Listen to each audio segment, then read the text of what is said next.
Buongiorno, buon mercoledì 25 gennaio, di nuovo insieme in diretta. Abbiamo tante notizie, tanta cronaca, soprattutto in primo piano, di cui raccontarvi, e poi ci sarà spazio per approfondimenti con i nostri ospiti. Parleremo di economia, parleremo di infrastrutture in Veneto, e poi ci sarà spazio anche per fare un'analisi della situazione in Ucraina alla luce delle novità sul campo, con l'annunciato arrivo dei mezzi blindati, dei tank sia americani sia tedeschi. Lo faremo con uno storico, anche per capire quelle che potrebbero essere poi anche le conseguenze degli scenari internazionali, con il riacutizzarsi delle tensioni tra Serbia e Kosovo, che molti analisti vedono proprio direttamente collegati alla guerra in Ucraina. E poi nell'ultima parte avremo una bella storia di sport e anche di solidarietà. Insomma, tutto questo come sempre in questa diretta. Come detto, iniziamo però con la cronaca. Oggi giornata difficile lungo la A4. Questa notte c'è stato un incendio di un mezzo pesante. Possiamo vedere la foto dei vigili del fuoco. Eccola, ringrazio Alessandro Granziera in regia. Un mezzo pesante si è incendiato nel tratto della A4 tra Cessaldo e Sastino di Livenza in direzione Trieste. L'episodio è accaduto intorno alle 5, ancora da accertare le cause che hanno provocato l'incendio del mezzo pesante. Il traffico è stato bloccato per consentire i soccorsi, sono stati chiusi anche gli svincoli in entrata a San Donà e a Cessaldo in direzione Trieste. L'incendio è stato domato dai vigili del fuoco, sul posto anche la polizia stradale, il personale di Autovie Venete e i sanitari del 118 che hanno soccorso il conducente del mezzo, che era però nel frattempo riuscito a mettersi in salvo uscendo dall'abitacolo. Un altro tir sempre lungo la A4 invece si è ribaltato sempre la scorsa notte intorno a Luna, nei pressi dello svincolo per la A13. Lievemente ferito il conducente. L'incidente è avvenuto in carreggiata est in direzione Trieste, all'altezza del comune di Padova. Non sono rimasti coinvolti altri veicoli. Le cause che hanno comportato, appunto, lo vedete, il ribaltamento dell'auto articolato sono ora al vaglio della polizia stradale di Venezia. Sul posto assistenza per la presegnalazione, l'assistenza e il recupero del mezzo sono intervenuti insieme al soccorso stradale gli ausiliari della viabilità e i coordinatori del centro operativo di Mestre. Complesse e prolungate le operazioni di recupero a causa dei danni riportati dal mezzo pesante. L'intervento coordinato dai soccorsi e dal personale CAV ha permesso di rimettere in asse l'autotreno e ripristinare la normale viabilità intorno alle 6 di questa mattina, prima che quel tratto fosse interessato dal consueto traffico dei pendolari soprattutto. Si è registrato solo qualche rallentamento in A4 durante appunto le operazioni di recupero, mentre è rimasto sempre aperto lo svincolo della A13 per Bologna. C'è stato anche un altro grave incidente stradale. Tra pochi istanti saremo in grado di collegarci con la nostra Vanessa Banzato da Cittadella, in provincia di Padova, per un incidente mortale. Prima però la tragedia che si è consumata in Trentino Alto Adige sul Lago Rai. Una valanga ha travolto 2 sci alpinisti, un veneziano è rimasto ferito, è morta la donna, una trentenne, che era insieme a lui. Un'escursione in montagna ieri pomeriggio si è trasformata in tragedia per una coppia a causa di una valanga. Arianna Sittoni, di 30 anni, ha perso la vita. L'uomo che era con lei, Guido Trevisan, 46enne, originario di Noale, è sopravvissuto, anche se al momento non si conoscono le sue condizioni. Quando sono arrivati i soccorsi era cosciente. Una volta sorpresi dalla valanga, i 2 escursionisti si trovavano in Val Orsera, sul gruppo del Lago Rai, a 2100 metri di altitudine, nelle vicinanze del rifugio Caldenave, di cui il 46enne è gestore. Arianna era residente in provincia di Trento, così come Trevisan. Il mancato rientro dei 2, ieri pomeriggio, ha fatto partire la chiamata al numero unico emergenze, poi il decollo dell'elicottero del soccorso alpino, con l'intervento degli operatori della stazione Bassa Valsugana. Quando li hanno trovati, Trevisan era salvo grazie a una bolla d'aria che si era scavato nella neve e che gli ha consentito di respirare. Era cosciente, con una ferita alla gamba. Per la trentenne, invece, non c'era più nulla da fare. Vasto incendio in un'azienda ittica di lavorazione e stoccaggio ad Ariano Polesine, in provincia di Rovigo, a ridosso della Romea. Al momento non si hanno notizie di persone rimaste coinvolte. Sul posto sono arrivati i vigili del fuoco da Adria, Rovigo Est, Ferrara, Codigoro, Legnago, Cavarzere, con 3 autopompe, 6 autobotti, tra cui un'autocisterna chilolitrica, 2 autoscale con un carro NBCR, 35 operatori e 2 funzionari. Hanno iniziato le operazioni di spegnimento del rogo, che era già generalizzato. I pompieri sono riusciti a contenere le fiamme alla parte già incendiata del capannone di quasi 5.000 metri quadri, evitando la propagazione alla parte ancora non aggredita dal fuoco. Coinvolta dalle fiamme una cisterna di olio per il confezionamento del pesce con decine di ettolitri di olio e l'impianto fotovoltaico. Potete immaginare, si parla di danni ingentissimi. Non sono ancora note al momento le cause del rogo. È stato fermato ieri sera in zona industriale a Bolzano dopo una lunga fuga in sella ad uno scooter rubato. Si tratta di un 29enne tunisino irregolare in Italia, già arrestato circa un anno fa dai carabinieri di Noale per furto in abitazione. I militari di Salorno sono intervenuti verso le 19 per una persona a bordo appunto di uno scooter che effettuava manovre pericolose lungo la statale del Brennero. La pattuglia ha tentato di fermare il conducente del ciclomotore, che era risultato rubato a Verona lo stesso pomeriggio. Dopo un lungo inseguimento al quale hanno partecipato le autopattuglie di Salorno, Bronzolo e Bolzano, l'uomo ha perso il controllo del mezzo cadendo a terra. Il 29enne è stato così accompagnato in caserma. In seguito ad una indagine del 2017, 2 funzionari dell'Agenzia delle Entrate a Venezia sono stati condannati al pagamento di 5 milioni di euro. La Corte dei Conti di Venezia ha condannato un ex dirigente e un ex direttore provinciale dell'Agenzia delle Entrate al risarcimento complessivo di oltre 5 milioni di euro. L'istruttoria è collegata a un'indagine del 2017 su un giro di corruzione nel quale erano coinvolti funzionari, finanziari e imprenditori.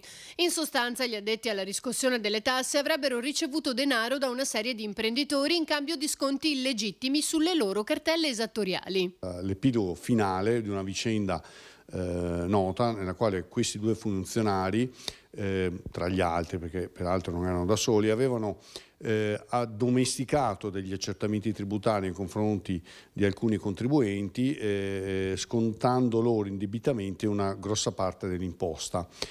Questa imposta, che fu risparmiata dal contribuente indebitamente, viene ora chiesta ai 2 funzionari pubblici quali risponderanno col proprio patrimonio. All'indagine erano seguiti vari arresti e il processo, nel quale i 2 dirigenti erano stati condannati per corruzione e rivelazione di segreti d'ufficio. Ma non è tutto. Verrà chiesto loro anche il danno d'immagine, cioè il danno che hanno prodotto all'amministrazione finanziaria, nello specifico all'Agenzia delle Entrate, perché la vicenda appunto è finita sui giornali. Quantificato per uno in 180.000 euro e nell'altro in 100.000 euro, che comunque viene quantificato e parametrato sulla base dell'illecito compenso a loro destinato, cioè la mazzetta che avevano conseguito a suo tempo. Sotto indagine erano finiti 6 imprenditori, 3 funzionari dell'agenzia, 2 commercialisti, 2 ufficiali della Guardia di Finanza, un appartenente alla Commissione Tributaria Regionale per il Veneto e 2 dirigenti di una compagnia assicuratrice veronese. Sabato l'interrogatorio di garanzia del costruttore padovano Mauro Cazzaro, impresa la sua molto attiva nel Trevigiano, con politici e amministratori cauti nel commentare la vicenda. È fissato per sabato a Venezia l'interrogatorio del costruttore di Trebaseleghe Mauro Cazzaro, arrestato con l'accusa di corruzione nell'ambito dell'inchiesta sulla casa di riposo di Santa Maria di Sala nel Veneziano, che ha coinvolto 2 ex sindaci, manager e funzionari.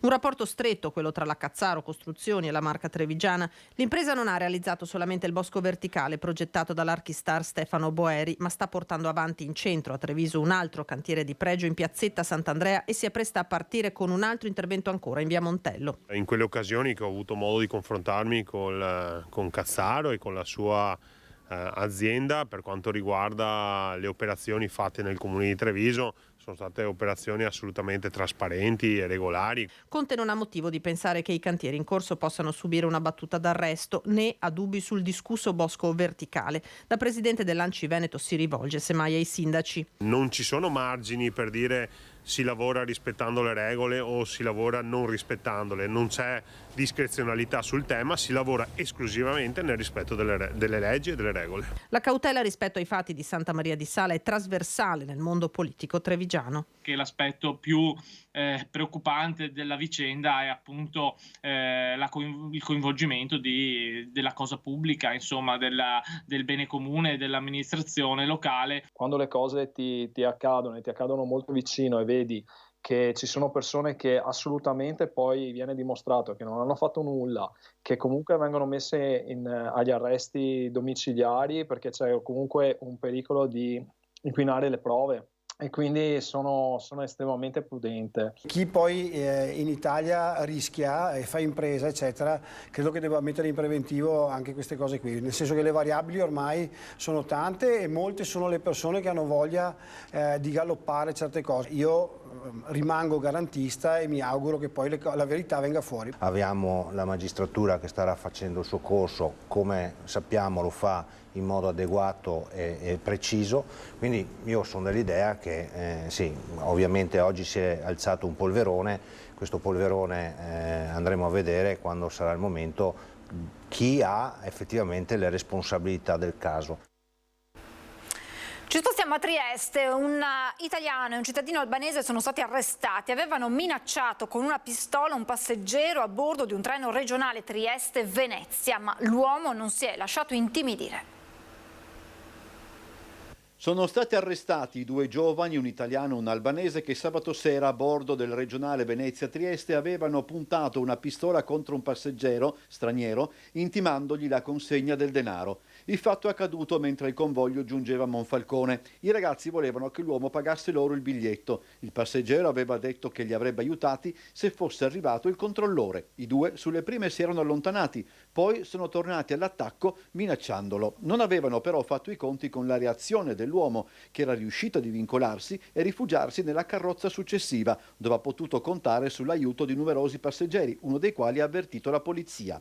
I 2 malviventi si sono fatti vivi nuovamente, rinnovando la richiesta di denaro, ma vistosi a mal partito causa l'ennesimo rifiuto da parte dell'uomo e la presenza degli altri viaggiatori, si erano ritirati in fondo al treno. Arrivati a Trieste hanno trovato ad accoglierli la Polfer e una volante della questura, che li hanno facilmente identificati. Perquisiti, addosso ad uno di loro sono stati trovati un passamontagna nero e una pistola a salve replica perfetta di un'arma in uso alle forze dell'ordine. La coppia deve rispondere di tentata rapina a mano armata.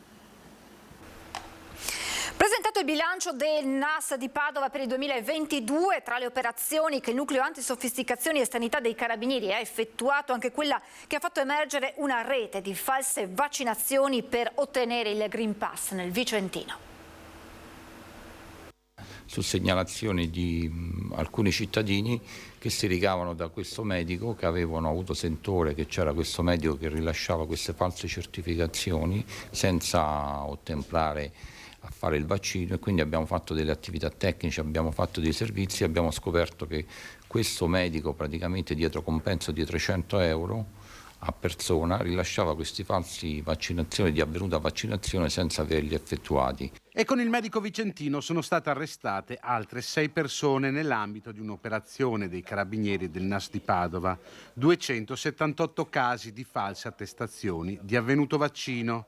È solo una delle operazioni che i militari del NAS hanno compiuto nel 2022 nel territorio di loro competenza, che comprende le province di Padova, Verona, Vicenza e Rovigo. Un'operatività che spazia su più campi d'azione. Ci ha tenuto impegnato molto spesso sull'aspetto sanitario, anche sull'aspetto del controllo agli esercizi pubblici, agli esercizi commerciali, bar, ristorazione, anche sotto l'aspetto sanitario, perché adesso nel periodo di pandemia abbiamo fatto vari controlli anche sulle farmacie, sui presidi sanitari, sul rispetto delle normative anti-Covid e anche sotto l'aspetto, diciamo così, della ristorazione, e delle varie catene alimentari di produzione. Molti gli studi medici, principalmente di medicina estetica e di odontoiatria, controllati. 25 studi medici dove praticamente esercitavano delle figure professionali senza avere i vari titoli abilitativi, fra studi di estetisti e studi di odontotecnici che praticamente esercitavano senza avere i titoli abilitativi per la professione medica. La collaborazione con i cittadini è fondamentale, sottolineano gli uomini dell'Arma. Il consiglio, per verificare se un dentista è realmente abilitato a praticare la professione, è di consultare gli albi degli ordini medici. Tutti gli albi dei vari medici comunque sono sempre a disposizione, quindi quando uno ha un dubbio, se si rivolge a qualche studio medico che non conosce o comunque che non è stato consigliato da qualche altro medico, dal proprio medico di famiglia, o si può rivolgere benissimo agli albi dei vari medici per accertare effettivamente se si tratta di un medico, si tratta di un dentista, ci sono i vari albi. Siamo in grado adesso di collegarci con la nostra Vanessa Banzato insieme ad Andrea Benetti da Cittadella per l'incidente mortale. Un uomo si sente male al volante di un furgone, si scontra con un autobus, muore un 63enne. Buongiorno Vanessa, tutti gli aggiornamenti con te. Sì, buongiorno a voi da studio e a tutte le persone che ci stanno seguendo da casa. Ci troviamo proprio nel luogo dove questa mattina attorno alle 8:10 si è verificato l'ennesimo incidente stradale mortale. Lungo l'SS 47 Valsugana siamo a ridosso della frazione di Pozzetto nel comune di Cittadella. A perdere la vita questa mattina Biagio Mugione di 63 anni che si trovava alla guida di uno scuolabus che proveniva da Pozzetto. Si è scontrato frontalmente contro un autobus di linea condotto da un 50enne di Galliera che arrivava invece da Bassano. Pare che all'origine dell'incidente stradale ci sia un malessere, un malore del 63enne. Appunto l'uomo non è più riuscito a guidare, a condurre lo scuolabus e si è scontrato in maniera violenta contro l'autobus di linea. Si diceva per fortuna non procedeva ad altissima velocità perché se no davvero le conseguenze anche per il conducente dell'autobus di linea sarebbero potute essere molto più gravi. Qui accanto a me si trova una persona che è stato il primo a soccorrere i due conducenti sia dell'autobus che dello scuolabus. Ci racconta un po' cosa è successo?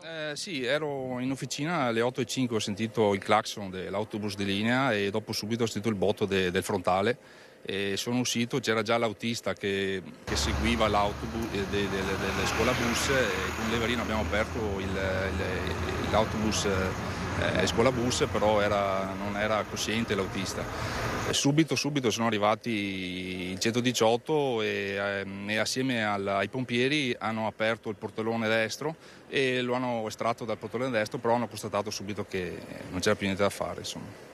Certo, una situazione davvero drammatica lungo questa strada che tra l'altro si diceva è molto trafficata e tra l'altro la gente corre, inutile negarlo. È un pezzo di strada rettilineo e soprattutto quando si esce bisogna avere 100 occhi perché ne può succedere. A me ha fatto paura avendo visto il scuolabus, pensavo ci fosse qualche bambino dentro, però fortunatamente diciamo che la disgrazia è andata anche bene perché li aveva già scaricati qua alla scuola Pozzetto. Non è la prima volta che lei vedeva spesso passare questo scuolabus alla mattina? Lo vedo quasi tutti i giorni perché usciva da qua e faceva la stradina bassa e andava alla rotonda qua e poi veniva su per la statale. Però stamattina purtroppo ha avuto un malore, è successo. Tra l'altro se non ci fosse stato l'autobus di linea il pulmino sarebbe finito dentro l'altra proprietà. Se non trovava l'autobus da fare il frontale, magari finendo dentro la roggia di là, magari però loro hanno constatato che fosse stato un infarto, quindi sicuramente per lui non c'era più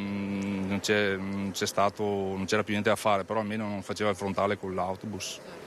Ecco, vogliamo ricordare la statale 47 Valsugana in questo tratto è rimasta bloccata per diverse ore proprio per permettere tutte le operazioni di sgombero e messa in sicurezza.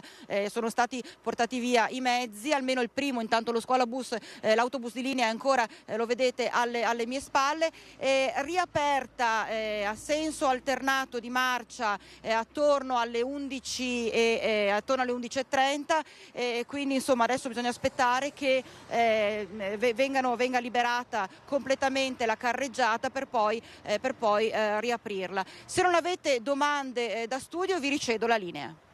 Grazie davvero Vanessa, grazie anche al testimone che ci ha raccontato quei drammatici minuti. Adesso invece ci spostiamo nel veneziano a Scorzè, una crisi aziendale in una multinazionale, leader mondiale delle vernici su legno. Buongiorno a Filippo Fois insieme a Sandro Ponchio, buongiorno anche ai vostri ospiti. Buongiorno Francesca e buongiorno ai telespettatori di Antenna 3. Siamo in diretta dal municipio di Scorzè e accanto a me c'è la sindaca, la padrona di casa che ringraziamo per l'ospitalità, Anais Marcon, sindaco di Scorzè, e accanto alla mia sinistra invece ci sono i rappresentanti sindacali, Cristina Gregolin della CISL e Davide Stoppa della CGIL. Parlare di crisi, come dicevi tu, forse un po' improprio perché in realtà questa azienda è in perfetta salute. Il punto è che c'è in atto una delocalizzazione, come si dice in maniera molto gentile, in realtà è un eufemismo per dire che l'azienda chiude e trasferisce tutto da un'altra parte, in questo caso in Svezia. Ci sono 50 famiglie che quindi si troveranno in grossissima difficoltà. Innanzitutto, quando è prevista la totale delocalizzazione di questa azienda che nasceva come azienda del territorio? Allora, è prevista a giugno di quest'anno, con una comunicazione che ci è stata fatta l'altro giorno, quindi così un po' a sorpresa, non ce l'aspettavamo in realtà, perché insomma è un'azienda sana, come veniva detto prima, un'azienda che sta avendo dei buoni risultati sia in termini di vendite sia in termini anche di bilanci, però è un'azienda che da tempo sta facendo una scelta che è quella di delocalizzare, tanto è vero che negli ultimi 10 anni hanno già chiuso 3 aziende, 3 diciamo, centri operativi qui nel nostro paese. Anche perché diciamo non è che abbiano chiuso dal giorno al domani, da un giorno all'altro. Prima c'è stata una delocalizzazione credo in Germania, poi un'altra in Polonia, poi un'altra in India, alla fine sono rimaste 50 persone ed è arrivata questa mazzata finale.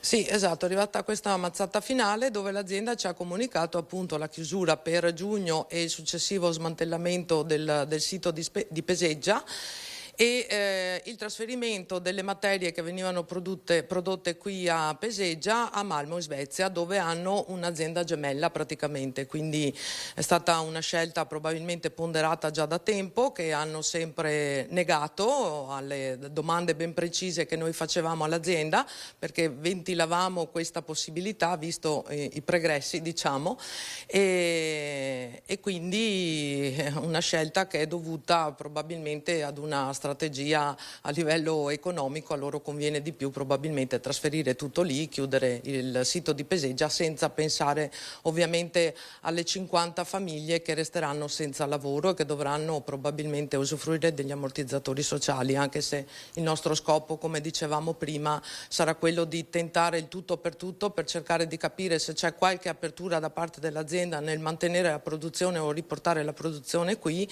o comunque di trovare qualche azienda che possa acquisire ovviamente il sito di Peseggia. Oggi si è tenuta una lunga manifestazione che è cominciata proprio a Peseggia di fronte ai cancelli dell'azienda, poi si è spostata qui davanti al municipio dove i manifestanti sono stati accolti dal sindaco di Scorzè, Anais Marcon. Abbiamo sentito tante famiglie che sono veramente preoccupate per il futuro, ma famiglie monoreddito in alcuni casi, di suoi concittadini che non sapranno da domani che cosa succeda. Che cosa può fare il Comune in questi casi? Intanto può sostenerli dando la vicinanza speranza. Per noi è importantissimo essere vicino ai lavoratori per capire anche quali sono le loro difficoltà. La ditta, nell'unico approccio che ha avuto con me martedì scorso, quindi proprio il giorno prima di comunicare ai dipendenti la situazione, mi ha garantito, ma non so se crederci o vedere cosa succede, che loro sono abituati ad accompagnare i lavoratori fino a trovare un nuovo posto di lavoro, a non lasciare per strada nessuno. Io spero tanto che sia così, anche se ho tanta preoccupazione, perché ho visto altre situazioni in cui si era detto questo che poi non si sono realizzate. Quindi il Comune è qui presente accanto agli operai, ci tiene a rimanere fino a quando questa cosa in qualche modo sarà risolta, per vedere di aiutare tutti, soprattutto quelli che sono monoreddito veramente, perché ci sono persone che hanno famiglie alle spalle, anche numerose, e si troveranno a giugno senza lo stipendio e non sarà una cosa bella. Francesca, se non ci sono domande io ti restituirei la linea. Grazie davvero Filippo, ci avete fatto questa analisi molto dettagliata con tutti i tuoi ospiti della situazione, vedremo insomma quelli che saranno gli sviluppi. Grazie a Filippo Fois e grazie ai suoi ospiti, noi ci fermiamo per la pubblicità tra poco.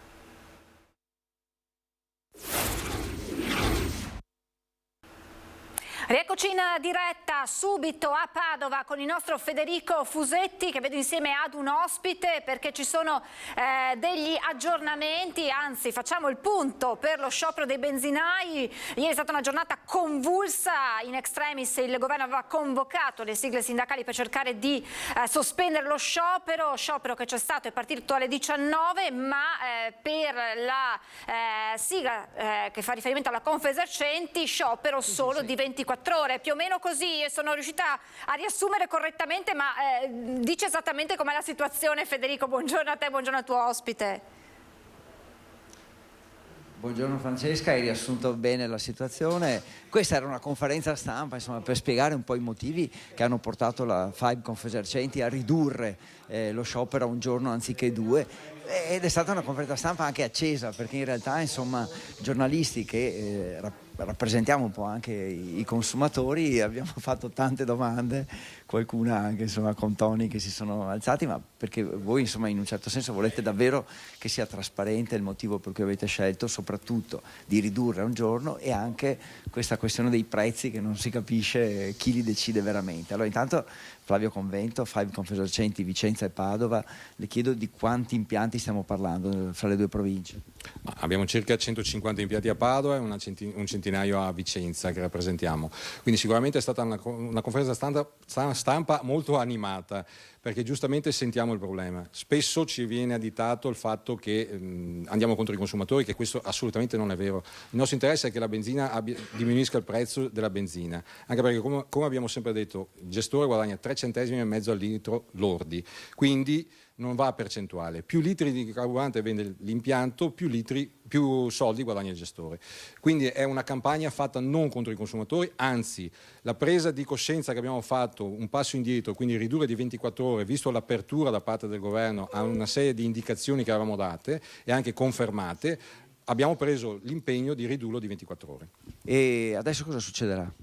In questo momento a Roma c'è una conferenza stampa con le 3 organizzazioni sindacali, capiamo se il governo fa un altro passo avanti. Ripeto, abbiamo apprezzato quello che è stato fatto fino adesso, però come abbiamo detto stamattina siamo molto carichi, vogliamo capire se alla fine questi risultati li portiamo a casa, perché questa categoria è in forte difficoltà non da adesso, da molti anni, quindi non è nemmeno un attacco contro questo governo o l'altro governo, è 10 anni che chiediamo un tavolo di filiera. Noi abbiamo bisogno di una ristrutturazione e un ammodernamento della rete. Se questo viene fatto, molto probabilmente ci sarà anche una diminuzione del costo del carburante e quindi andiamo anche incontro agli utenti, che ripeto sono nostri clienti, quindi li tuteliamo al massimo. Intanto i prezzi sono fuori controllo o no? E soprattutto chi li decide? I prezzi li decidono le compagnie petrolifere, anche in questi giorni qua ci sono stati degli aumenti, il gestore ogni mattina o alla sera prima gli viene comunicato il prezzo da inserire sulle pompe e questo è quello che facciamo. Noi siamo per la trasparenza, noi siamo convinti che comunque un altro cartellone, un altro prezzo esposto fuori sulla strada crea ancora più confusione. La nostra proposta è quella di avere un'app, un QR code dove il cliente alla mattina prima di partire controlla il prezzo medio regionale, farà i suoi giri per impianto, sceglierà il suo impianto di fiducia o quello più conveniente con la trasparenza massima che possiamo dare. Mettere un prezzo fuori e il cliente entra in impianto e trova un prezzo effettivamente diverso da quello esposto crea confusione. Dopo noi gestori dovremmo avere l'onere di spiegare quello che è successo, che non è dipeso da noi comunque. Ultima cosa, abbiamo letto, sentito di spaccatura tra le sigle, è vero o no? No, non è una questione di spaccatura, sicuramente noi abbiamo preso una decisione con senso di responsabilità, ci sembra che il passo avanti sia stato fatto, oggi capiamo anche le altre due organizzazioni cosa vogliono fare, ma non è questione di spaccatura. Alla fine il nostro interesse è quello dei gestori, non è un problema politico. Noi interessa i gestori e già il fatto che si sia ridotto la sanzione da 6.000 euro a 800 euro è un passo molto avanti, perché ricordiamo che per prendere attualmente la sanzione al gestore sono 1.058 euro per un'errata comunicazione o una mancata comunicazione e sono circa una botte di benzina, quindi 30.000 litri. Insostenibile per una gestione con il loro conto economico. Cioè una multa può anche veramente mettere in ginocchio l'attività. Certo, se fossero 6.000 vuol dire 3 mesi di guadagno per un gestore lordo, quindi vuol dire chiudere gli impianti. Grazie a Flavio Convento, grazie mille, in bocca al lupo, poi insomma vedremo quello che succede. Francesca, ti resti scoladina. Grazie Federico Fusetti, insomma una situazione ancora incandescente. Tra l'altro c'è stata una riunione questa mattina a Roma dei dirigenti delle 3 sigle che rappresentano i gestori dei carburanti in sciopero appunto da ieri sera. FAIB Confesercenti, avete sentito, ha già comunicato che la chiusura terminerà dopo 24 ore, mentre Fegica e Figisc Anisa Confcommercio hanno confermato lo stop di 48 ore, dunque questa divisione di cui parlava con l'ospite Federico Fusetti. Buongiorno al presidente di Confindustria Veneto Enrico Carraro. Buongiorno presidente, mi scusi per l'attesa, ben ritrovato. Ben ritrovate anche voi, sempre un piacere essere con voi, con i vostri telespettatori. Non ci voleva anche il caro carburante, scioperi, chi chiude, chi resta aperto, insomma diciamo che è un 2023 che si apre in modo convulso, presidente. È un 2023 un po' difficile, anche se oggi qui da noi è una bella giornata di sole. Diciamo che però rispetto a qualche mese fa vediamo un finale del 2023 forse un po' meno complicato. Noi eravamo stati insieme ancora a metà ottobre, mi sembra. A metà ottobre invece si vedevano solo nuvoloni. A metà ottobre il prezzo del gas, per esempio, che è di riferimento, era molto più alto. Oggi stiamo andando, vedevo proprio questa mattina il prezzo del gas che è ancora meno di un anno fa, siamo a livelli pre-guerra in Ucraina. Questo qui ci aiuta anche a essere un po' più ottimisti.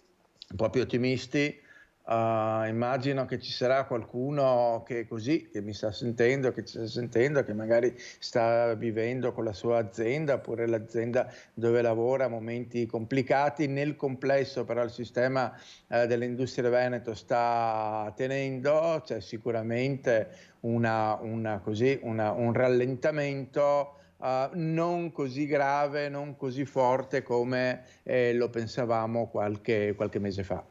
Anche l'export tutto sommato dà buoni segnali.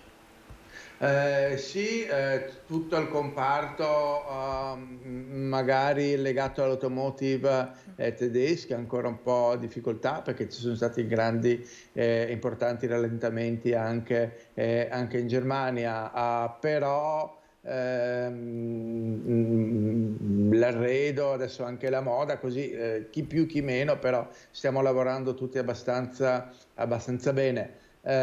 Forse l'avevo già detto quando ci eravamo sentiti, ripeto, qualche mese fa, è molto difficile anche oggi fare delle previsioni. Abbiamo avuto una serie di crisi molto importanti, abbiamo avuto la guerra, abbiamo avuto la pandemia, quindi secondo me anche tutti quanti quei parametri, quei sistemi che usavamo così per proiettare, per fare delle proiezioni dei nostri business sono un po' cambiati. Lavorando però settimana per settimana giorno per giorno. Ecco, oggi possiamo dire che le cose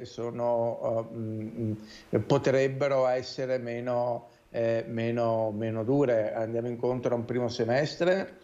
Poi noi abbiamo, mi scusi, anche in Veneto è molto forte il turismo è andato molto bene anche sotto Natale, sia le città d'arte sia le mete invernali, le mete in montagna. E quindi così noi vediamo ancora un primo semestre che sarà più difficile, ma si parla già di una ripresa nel secondo semestre di quest'anno. Quindi quegli osservatori che dicono bisognerà attendere i prossimi mesi perché potrebbero essere i mesi nei quali si registrano le conseguenze della guerra, dei rincari, eccetera, in realtà potrebbe non essere così, cioè tutte previsioni che potrebbero essere smentite poi dai fatti, come sta succedendo adesso di fatto, Presidente?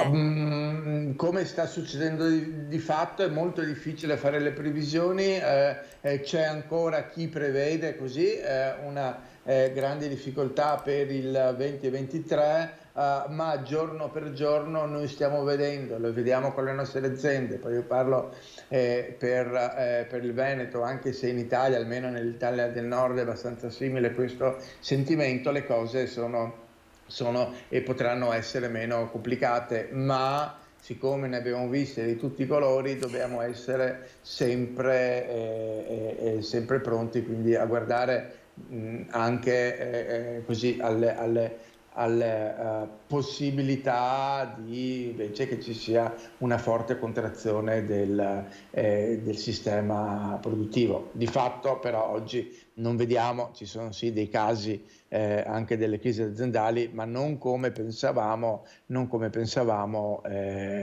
qualche mese fa.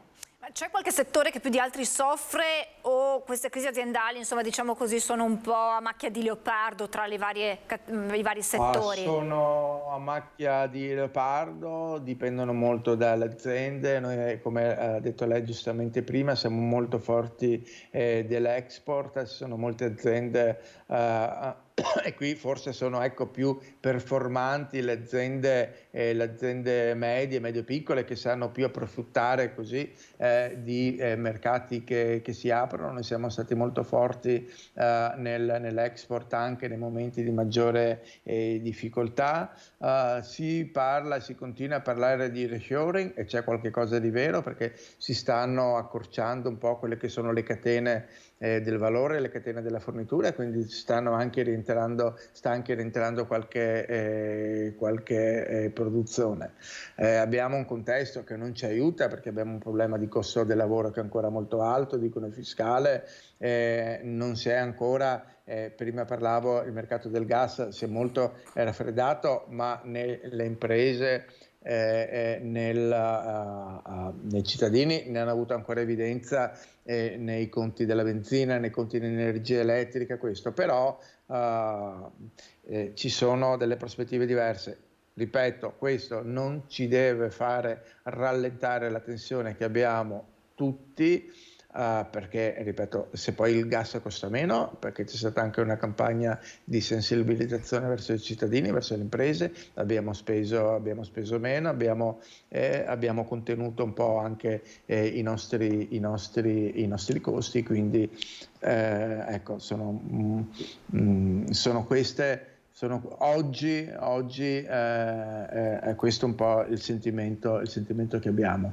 Tra l'altro sul fronte del gas, ma anche dei rapporti economici, ci sono stati viaggi in questi giorni della Premier Meloni in Algeria, del Ministro Tajani in Egitto, anche per dare proprio delle risposte in tal senso. Sono importanti, sono dei movimenti fondamentali per sganciarsi completamente dal gas russo. Sono fondamentali, poi ci sarà anche un giorno che tutto finirà e ci saranno anche delle condizioni politiche, geopolitiche diverse in Russia e potrà continuare sicuramente ad essere il nostro fornitore. Noi avevamo sbagliato, ma non negli ultimi anni, ma negli ultimi decenni, a essere troppo dipendenti da un unico fornitore, e questo è sbagliato in tutti i campi. Oggi abbiamo abbiamo veramente l'opportunità di disintermediarci dalle forniture del gas russo nel giro di forse già dal 2024, che vuol dire l'anno prossimo, e anche di proporre il nostro paese come hub, ovvero come snodo per il gas che arriverà dal sud a sud dell'Italia nelle direttrici verso l'Europa. Potremmo giocare un ruolo importante in tal senso, anche dal punto di vista proprio economico. Ho perso l'ultima battuta perché si era interrotto il collegamento. Dico che se così fosse, l'Italia potrebbe finalmente giocare un ruolo da protagonista per quanto riguarda proprio il gas. Assolutamente. Ogni tanto dalle sventure può venire anche qualche cosa di buono. Ci sono grandissimi investimenti nel settore fotovoltaico, ci sono tantissime aziende ma anche tanti privati che stanno ritornando ad investire in modo massiccio anche nei nostri territori sul fotovoltaico e quindi magari tra qualche anno ci potremo ripresentare anche con un profilo energetico diverso da quello che avevamo qualche mese fa, perché ripeto, qualche anno fa, perché ripeto, dalle sventure poi magari se uno ha anche un po' di capacità, un po' di visione, ne può uscire anche bene. Però vede, adesso c'era un altro problema che stiamo sottovalutando, che è il problema dell'acqua, che è un altro problema molto importante, che rischiamo anche lì di trovarci veramente come sempre più in difficoltà. Abbiamo già apprezzate così le difficoltà quest'estate. La storia ci insegna che dobbiamo riuscire a programmare queste robe con largo anticipo, se no poi ti trovi in un piccolo chiuso. Diciamo, Presidente, che ormai dovremmo fare l'abitudine a vivere in un clima di estrema incertezza, meteorologicamente parlando, a proposito dell'acqua, ma per l'economia, per gli equilibri internazionali, cioè ormai quella tranquillità a cui ci eravamo abituati, che adesso ci manca tanto, è un ricordo lontano e questa sarà ormai purtroppo la normalità. Guardi, qualche anno fa, quando gli imprenditori facevano delle previsioni, anche nei 2 o 3 anni ci azzeccavano quasi sempre. Sono cambiati anche i nostri sistemi di previsione, si fanno previsioni sempre più a breve termine. Questo è un problema, perché non si riesce più a programmare investimenti nel lungo termine, quindi l'imprenditore ha bisogno davanti di qualche anno di sicurezza, di solidità nelle previsioni, cose che oggi è un po' più difficile fare, però ci dovremo adeguare, perché poi il mondo sta cambiando e non vedo motivi nei prossimi anni per arrivare invece a un sistema come eravamo abituati, e forse ci eravamo anche un po' viziati a quello che succedeva qualche anno fa.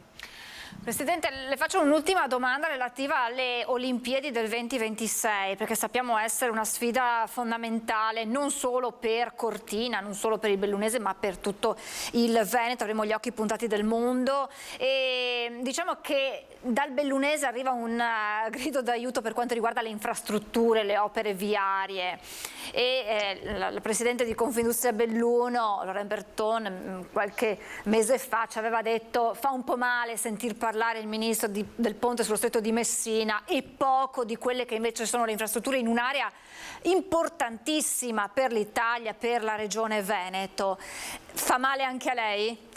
Assolutamente, è un'area tra l'altro che ha bisogno di maggiore attenzione, perché è un'area che si sta così, dove le industrie sono sempre meno.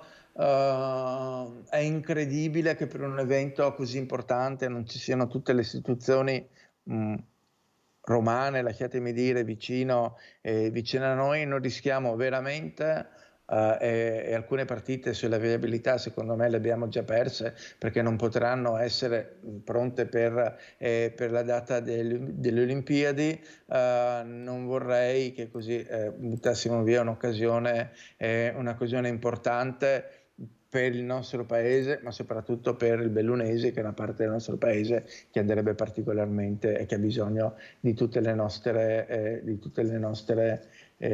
attenzioni. Abbiamo perso un sacco di tempo in chiacchiere, vere chiacchiere. Abbiamo buttato via alcune occasioni di lavori importanti sulla viabilità. Adesso abbiamo un governo così che è un po' più stabile, che ha delle prospettive di lungo periodo. Spero che ci sia evidenza forte così di un interesse a portare a casa la partita delle Olimpiadi, perché ripeto è un'occasione molto importante per il nostro territorio. Ultimissima domanda, davvero questa è l'ultimissima. Per quanto riguarda l'autonomia, Presidente, si muove qualcosa nel governo, però poi si fa una marcia indietro. Ma guardi, sull'autonomia tra l'altro è un tema per me caldo, perché venerdì avrò a Venezia un convegno proprio sull'autonomia fatto da Confindustria Nazionale, ma ci siamo anche noi, ci sarà con noi il Presidente Zaia e ci sarà con noi anche il governatore della Campania. Ormai dovremmo essere arrivati quasi al dunque, anche questa è una vera opportunità su alcuni temi, perché ci sono, quando si parla di rendere un po' più snello la nostra burocrazia, un maggiore come posso dire, presa sulle infrastrutture, cioè anche per le nostre aziende, salvaguardando poi quella che deve rimanere l'unità nazionale. Ci sono io su questo sono molto vicino al pensiero del Presidente Zaia, delle grandi opportunità di crescita per il nostro territorio, però è il territorio che deve crescere insieme al resto del paese, ma penso che nessuno abbia intenzione di abbandonare quel paese, che invece magari con l'autonomia, quella parte del paese che oggi è un po' più indietro, che magari anche con l'autonomia avrebbe possibilità così di vedere maggiori attenzioni e quindi di portarci un po' alla volta allo stesso livello. Bisognerebbe snellire le 21 materie richieste dal Veneto e magari ridurle alla pari. Io non so se magari sono state chieste 21, forse erano anche 24, per poi arrivare a qualche cosa di più snello. Devo anche dire la verità che poi mi sembra che il ministro Calderoli ha rimandato una volta, ma dovrebbe portare il disegno di legge in Consiglio dei Ministri, poi lì sarà il Parlamento a legiferare, come giustamente, quindi mi sembra una cosa molto lineare. Poi veniamo da un territorio dove c'è stata, e al voto e al referendum hanno partecipato tutti i cittadini e quindi anche i nostri imprenditori, dove c'è stata una grande attenzione, una grande attesa su questi problemi, che in qualche modo qualcuno se ne dovrà far carico, con una risposta che non vuol dire sempre rimandare, ma prendere anche finalmente delle decisioni. Presidente, grazie davvero per il suo intervento, grazie al Presidente di Confindustria Veneto Enrico Carraro, a presto, buon lavoro, arrivederci. Grazie Presidente, corro da Sharon Di Carlo, ho fatto attendere anche troppo, perdonami Sharon, buongiorno, da Farra di Soligo, se nel frattempo poi non si è spostata, perché insomma questa era la meta di partenza, perché poi Sharon farà un giro per parlare di furti che continuano a colpire diversi comuni della Marca. Farra di Soligo che con il sindaco era corsa ai ripari chiedendo una intensificazione dei controlli, richiesta che poi è stata accolta. Buongiorno Sharon.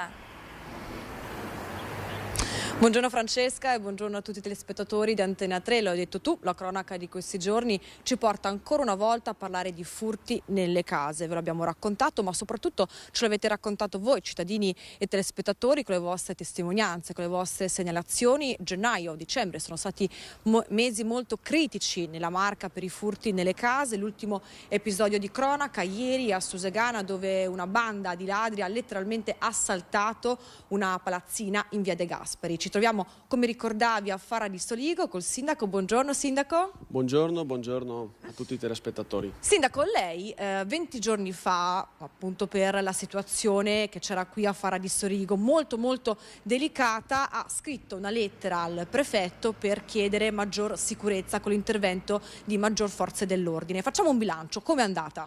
Sì, in seguito ai furti che avevo avuto nel mese di dicembre ed in particolare la notte di Capodanno, io al prefetto, al questore e al comandante provinciale dei Carabinieri chiedendo maggiori controlli e maggiore forza del territorio comunale, proprio perché è un'azione davvero complessa.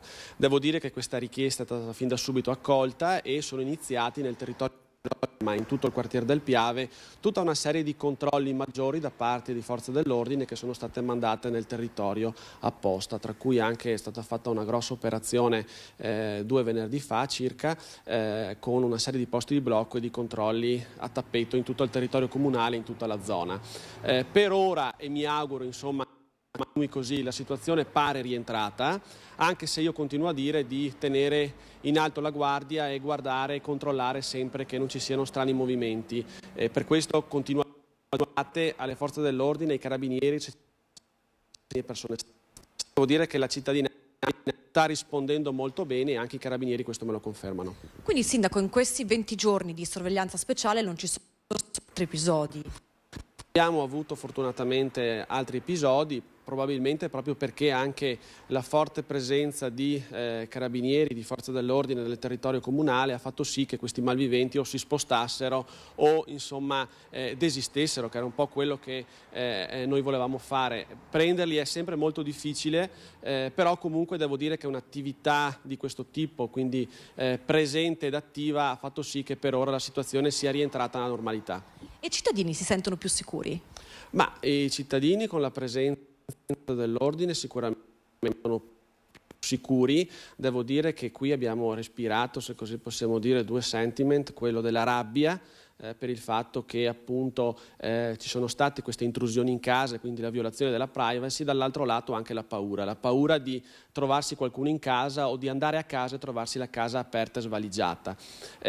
Noi abbiamo anche fatto degli investimenti che continueremo a fare per quanto riguarda l'implementazione del sistema di videosorveglianza e quindi insomma sono tutte quante delle attività che fanno sì che vadano in aiuto poi alle forze dell'ordine ma anche alla polizia locale, perché insomma riusciamo a tenere il territorio monitorato. Sindaco, non ha paura che con la fine di questa sorveglianza speciale tornino questi episodi di malvivenza? Ma questo potrebbe anche essere. Io credo comunque che ci sia un bisogno probabilmente di guardare oltre, nel senso che abbiamo bisogno di avere certezza della pena e che queste persone, se vengono in Italia, che sanno che in Italia vengono perseguite e sanno appunto che probabilmente si beccano anche la galera, certi fatti non andrebbero fatti. Per cui insomma io credo che e spero che la situazione ritorni alla normalità e che situazioni come quella che si è creata qui nel nostro territorio non succedano più. Grazie al sindaco Matteo Perencin. Francesca, se non hai altre domande ti restituisco la linea. Grazie Sharon, grazie al sindaco Mattia Perencin, grazie a Mattia Pizzaia per l'apporto tecnico. Insomma, quello dei furti è un tema che stiamo seguendo ormai da diverso tempo e cercando di inviare il messaggio, insomma, che anche se le statistiche spesso, ed è così, parlano di una provincia sicura, però la percezione che hanno i cittadini è diversa, perché quando succede che vengono a casa o tentano semplicemente di entrare, sicuramente sale l'inquietudine, sale la paura. Gli agenti della polizia locale di Jesolo hanno messo a segno il primo sequestro di droga del 2023. Lunedì sera verso le 21, durante il consueto servizio di controllo del territorio e prevenzione allo spaccio di sostanze stupefacenti, con il supporto dell'unità cinofila Bascu, una pattuglia ha fermato e identificato un uomo che alla vista degli agenti si è allontanato con fare circospetto. Risultato positivo al controllo dell'unità cinofila. L'uomo, si tratta di uno straniero di 33 anni già noto alle forze dell'ordine, avrebbe estratto dalla tasca del giubbotto un pezzo di sostanza resinosa color marrone dal forte odore che ai successivi controlli è risultato essere hashish e avere un peso di 51 grammi. Con questa l'uomo avrebbe consegnato anche 9 dosi già confezionate di una sostanza bianca per un totale di circa 5 grammi, risultata successivamente positiva al controllo per la cocaina. L'uomo è stato denunciato all'autorità giudiziaria per spaccio di droga. E l'associazione Albergatori e Confcommercio di Jesolo chiedono più forze dell'ordine. I presidenti Contarini e Falloppa hanno scritto al prefetto per affrontare il tema della sicurezza in città sia d'estate ma anche d'inverno. Durante l'invernata i problemi sono stati molteplici le spaccate lungo il litorale negli alberghi e nei ristoranti, e questo ha preoccupato non poco gli albergatori. Se durante l'estate Jesolo era balzata agli onori della cronaca per motivi di ordine pubblico e criminalità, l'arrivo della stagione invernale ha solo cambiato il tipo di problemi di sicurezza che si vivono in città. Per questo i presidenti dell'Associazione Albergatori e di Confcommercio, Pier Francesco Contarini e Angelo Falloppa, hanno chiesto formalmente un incontro al prefetto di Venezia Vittorio Zappalorto, al questore Maurizio Masciopinto e al comandante provinciale dei Carabinieri Nicola Conforti per affrontare assieme questo tipo di tematiche. Lo status di città balneare è uno status che noi auspichiamo, ma soprattutto vogliamo far capire agli organi superiori che è fondamentale per una città che raggiunge le 200.000 unità avere le forze dell'ordine adeguate per un tale numero di ospiti. E sul tema sicurezza, Jesolo è entrata di prepotenza nel dibattito sulla riforma Cartabia.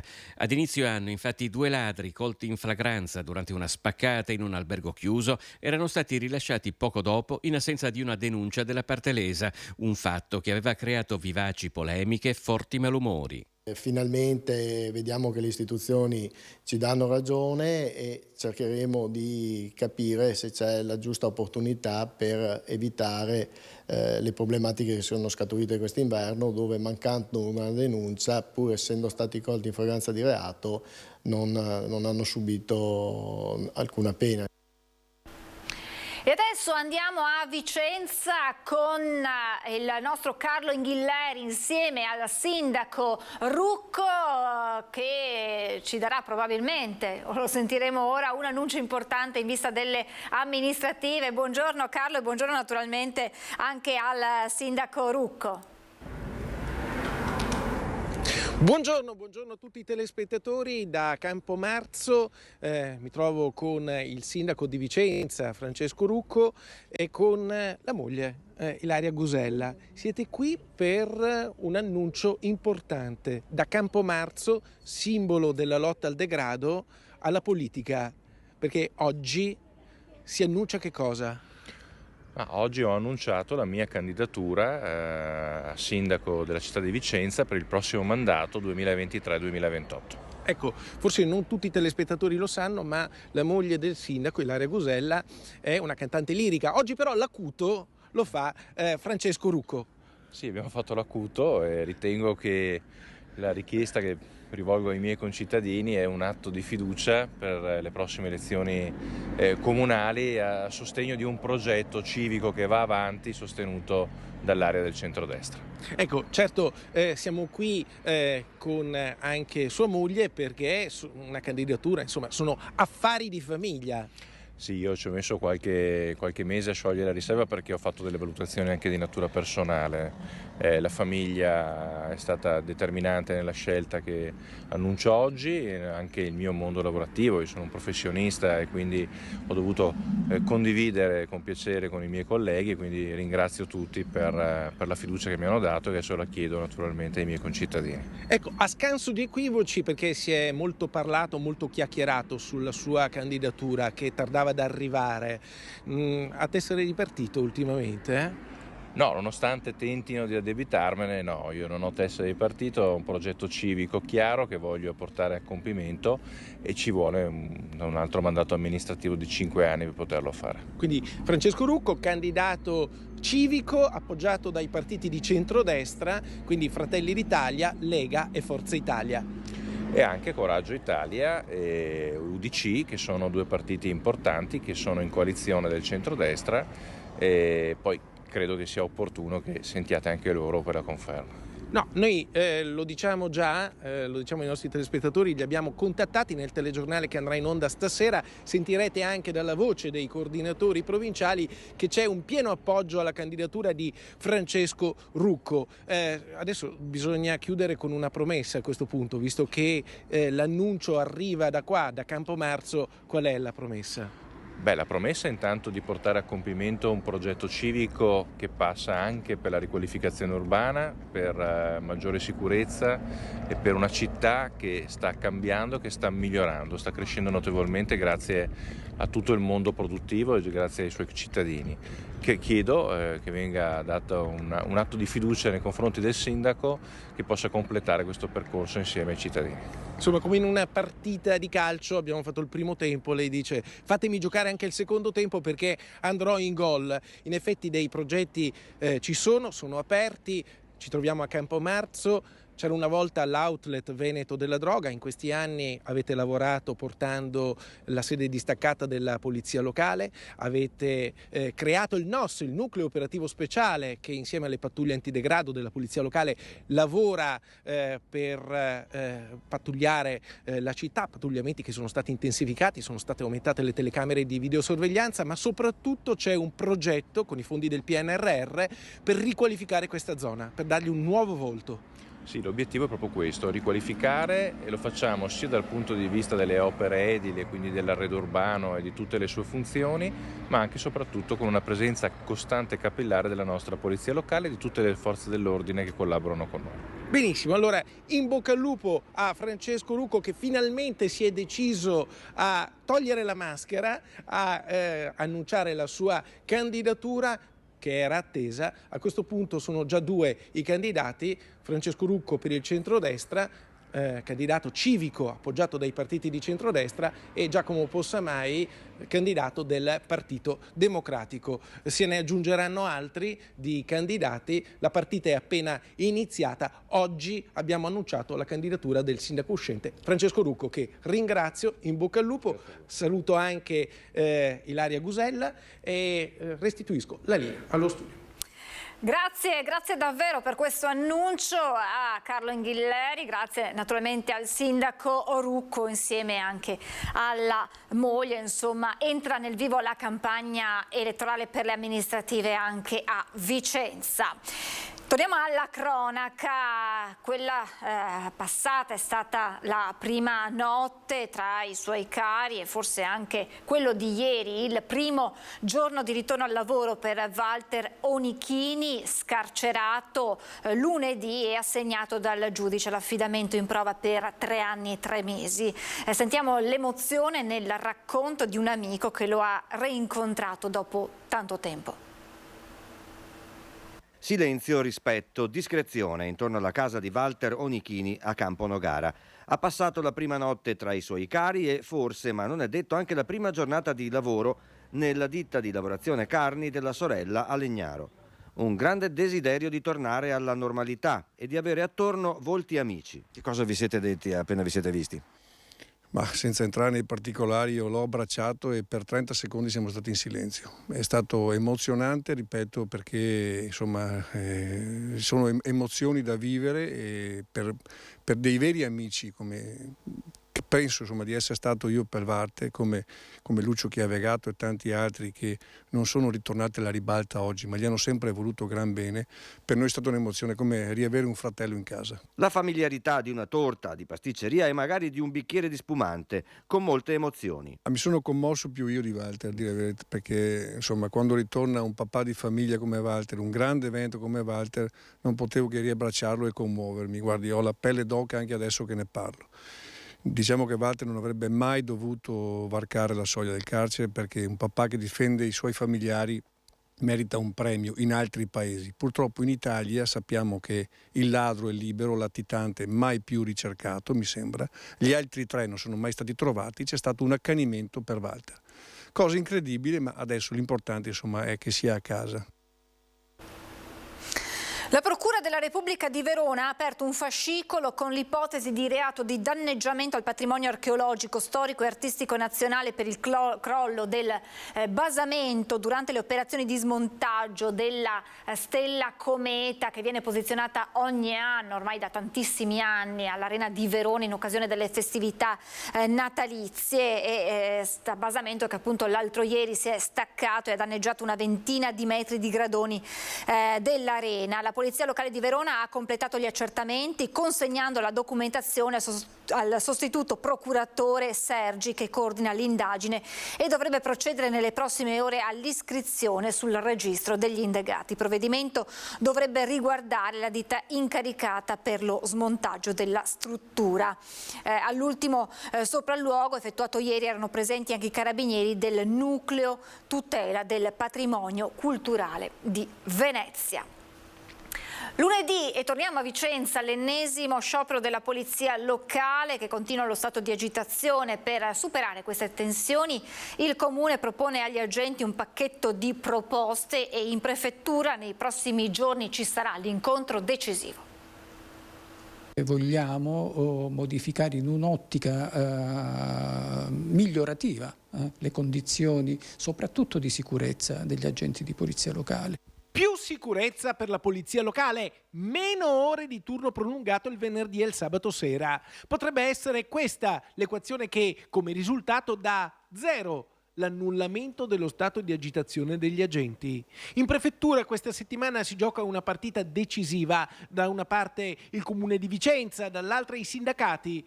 Oggi l'amministrazione lancia una serie di proposte per superare le tensioni nate dopo il prolungamento del turno serale dei vigili nei fine settimana. Si tratta di un pacchetto che va dall'aumento della previdenza integrativa all'indennità per il servizio esterno, dalla programmazione di nuove assunzioni all'adozione delle body cam, le telecamere individuali che riprendono tutto ciò che accade attorno alla gente che le indossa.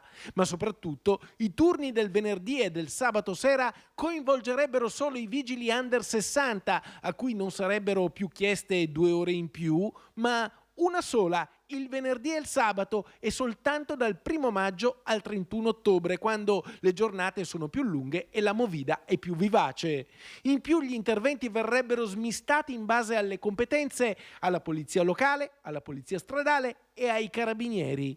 A questo bisogna aggiungere che il prefetto di Vicenza sta costruendo le fondamenta del nuovo patto per la sicurezza urbana, in cui anche le competenze dei vigili verrebbero riconsiderate. Insomma, si va verso la fine dell'avvertenza sindacale? Si chiuderà presto lo stato di agitazione? Di certo, perché questo accada, l'amministrazione comunale e la prefettura stanno facendo di tutto. Tanto l'amministrazione comunale quanto la prefettura, è vicina alle istanze degli appartenenti al corpo, quindi stiamo un po' così buttando le basi per poter addivenire a una revoca definitiva dello stato di agitazione e far sì che appunto si possa operare in un clima distensivo da parte di tutte le componenti.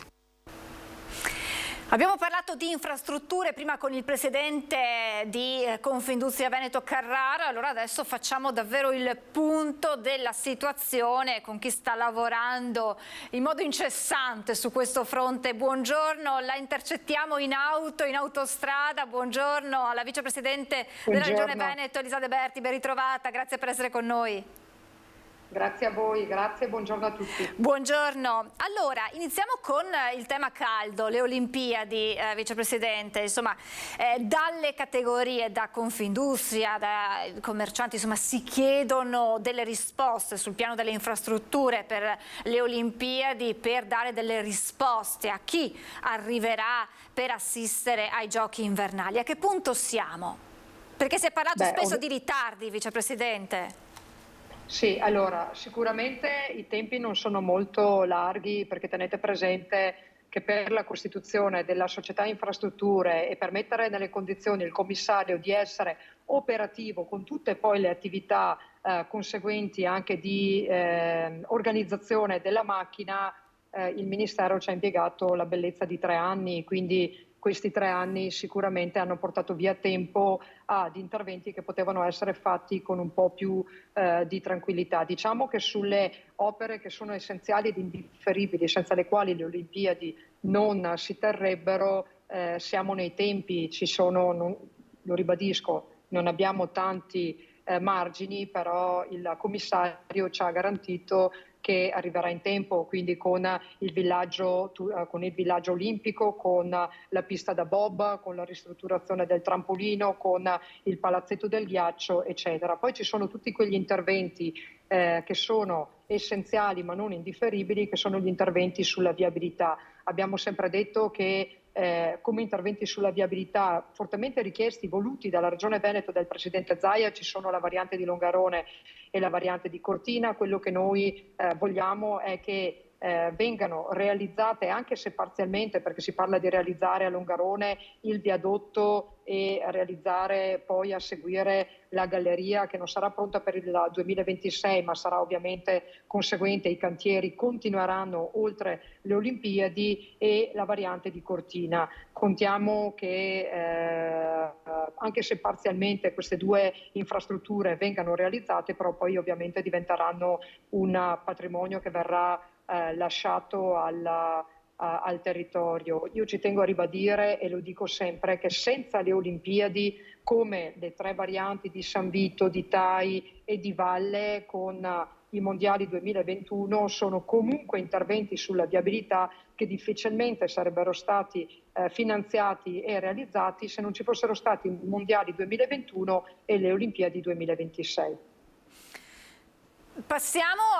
Ci spostiamo in un quadro un po' più generale per quanto riguarda i cantieri aperti, che si apriranno sul fronte per quanto riguarda la nostra regione. Sappiamo benissimo che su questo tema pesa tantissimo il rincaro delle materie prime, che hanno stravolto spesso quelli che erano i progetti iniziali, i bilanci i budget iniziali per degli interventi. L'altro giorno il Presidente Zaia, all'inaugurazione di una rotatoria fondamentale sulla Cadore Mare, ha parlato di Pedemontana, ma ha detto abbiamo anche altre opere, ma non sto qui ad elencarvele. Allora chiediamo a lei, Vicepresidente, di farci un po' una fotografia generale, e quanto questi aumenti delle materie prime stanno pesando. Allora, gli aumenti delle materie prime stanno pesando in maniera importante, sia sulle opere di interesse regionale che vengono realizzate applicando il prezzario regionale, sia sulle opere di competenza statale, dove vede comunque un incremento delle opere sia di competenza di ANAS che di competenza di RFI, un incremento del 20-30% e a volte anche superiori. Sapete che abbiamo vari cantieri in corso in Veneto, strategici e importanti, tra cui il collegamento all'aeroporto di Venezia, che finalmente vedrà la luce per le Olimpiadi, e anche questo sarà un lascito. Non è legato alle Olimpiadi come evento il finanziamento, perché il finanziamento già c'era, però è bello poter dire che comunque l'opera verrà realizzata entro le Olimpiadi e il collegamento ferroviario all'aeroporto Marco Polo finalmente ci sarà. Abbiamo tutta la partita dell'alta velocità, sia lungo il corridoio mediterraneo, che è quello di fatto da Verona che va a Venezia, ma anche collegamento d'alta velocità sul corridoio del Brendaro, e questo permetterà veramente un potenziamento del trasporto regionale, ma anche una dignità non indifferente a tutto quello che è il trasporto merci, oltre ovviamente al trasporto su alta velocità. Abbiamo tutto l'adeguamento e la messa in sicurezza dei cantieri sui ponti che sta facendo Veneto Strade, ma anche la manutenzione ordinaria e straordinaria di tutti i gestori di infrastrutture. Abbiamo tutta la partita sulla Maerne-Castelfranco, che è stata finanziata con il contratto di programma di RFI dopo un pressing non indifferente della Regione Veneto, e anche lì sono stati stanziati 300 milioni di euro che poi ovviamente dovranno essere integrati con il caro materiali, ma abbiamo consegnato noi ad RFI il progetto definitivo ed RFI ora dovrà adeguare i prezzi, integrare la somma e andare in gara. Abbiamo l'elettrificazione dell'Acciaieria Isola della Scala, abbiamo tutto un piano di soppressione dei passaggi a livello, stiamo facendo delle valutazioni sul potenziamento con il raddoppio della 308 e il conseguente collegamento alla Pedemontana, però lì stiamo facendo, perché è un intervento comunque importante, delicato, costoso, stiamo facendo vari approfondimenti e poi siamo occupati con il rinnovo della concessione di CAV, che sapete che porterà con sé nel momento in cui l'Europa darà il benestare un piano economico-finanziario di investimenti nella zona di Venezia di oltre, parlavamo anche caro materiali, oltre 1,2 miliardi, 1,3 miliardi, quindi sicuramente questi investimenti aumenteranno. Insomma, abbiamo tante partite aperte, non ultima ovviamente quella della Pedemontana, che con quest'anno verrà chiuso anche per quanto riguarda l'intervento sul casello di Montecchio, che non fa parte dell'investimento di Pedemontana ma del piano economico-finanziario della Brescia-Padova, però finalmente l'infrastruttura la vedremo completamente realizzata e collegata alle maggiori e alle più importanti infrastrutture autostradali del Veneto. Abbiamo accennato insomma alle vari interventi per quanto riguarda la linea ferroviaria. C'è la linea ferroviaria Belluno-Calalzo interrotta per un problema di consolidamento ad un ponte a Perarolo e una frana tra Ponte nelle Alpi e Longarone. Non c'è al momento ancora una data di riapertura, probabilmente ce la potrà dare lei. Ci sono già stati dei contatti con Ferrovie? Sì, allora io sono in contatto con Ferrovie tutti i giorni anche su questo problema.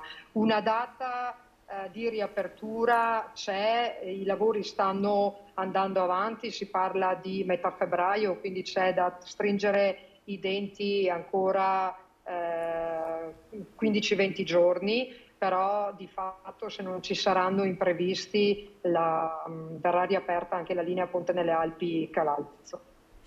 Ecco, certo che la provincia di Belluno fatica ad avere un'unica linea ferroviaria a metà servizio, i pendolari che sono costretti a prendere bus sostitutivi, insomma è una situazione che probabilmente sulla quale voi immagino starete anche riflettendo su che soluzioni trovare.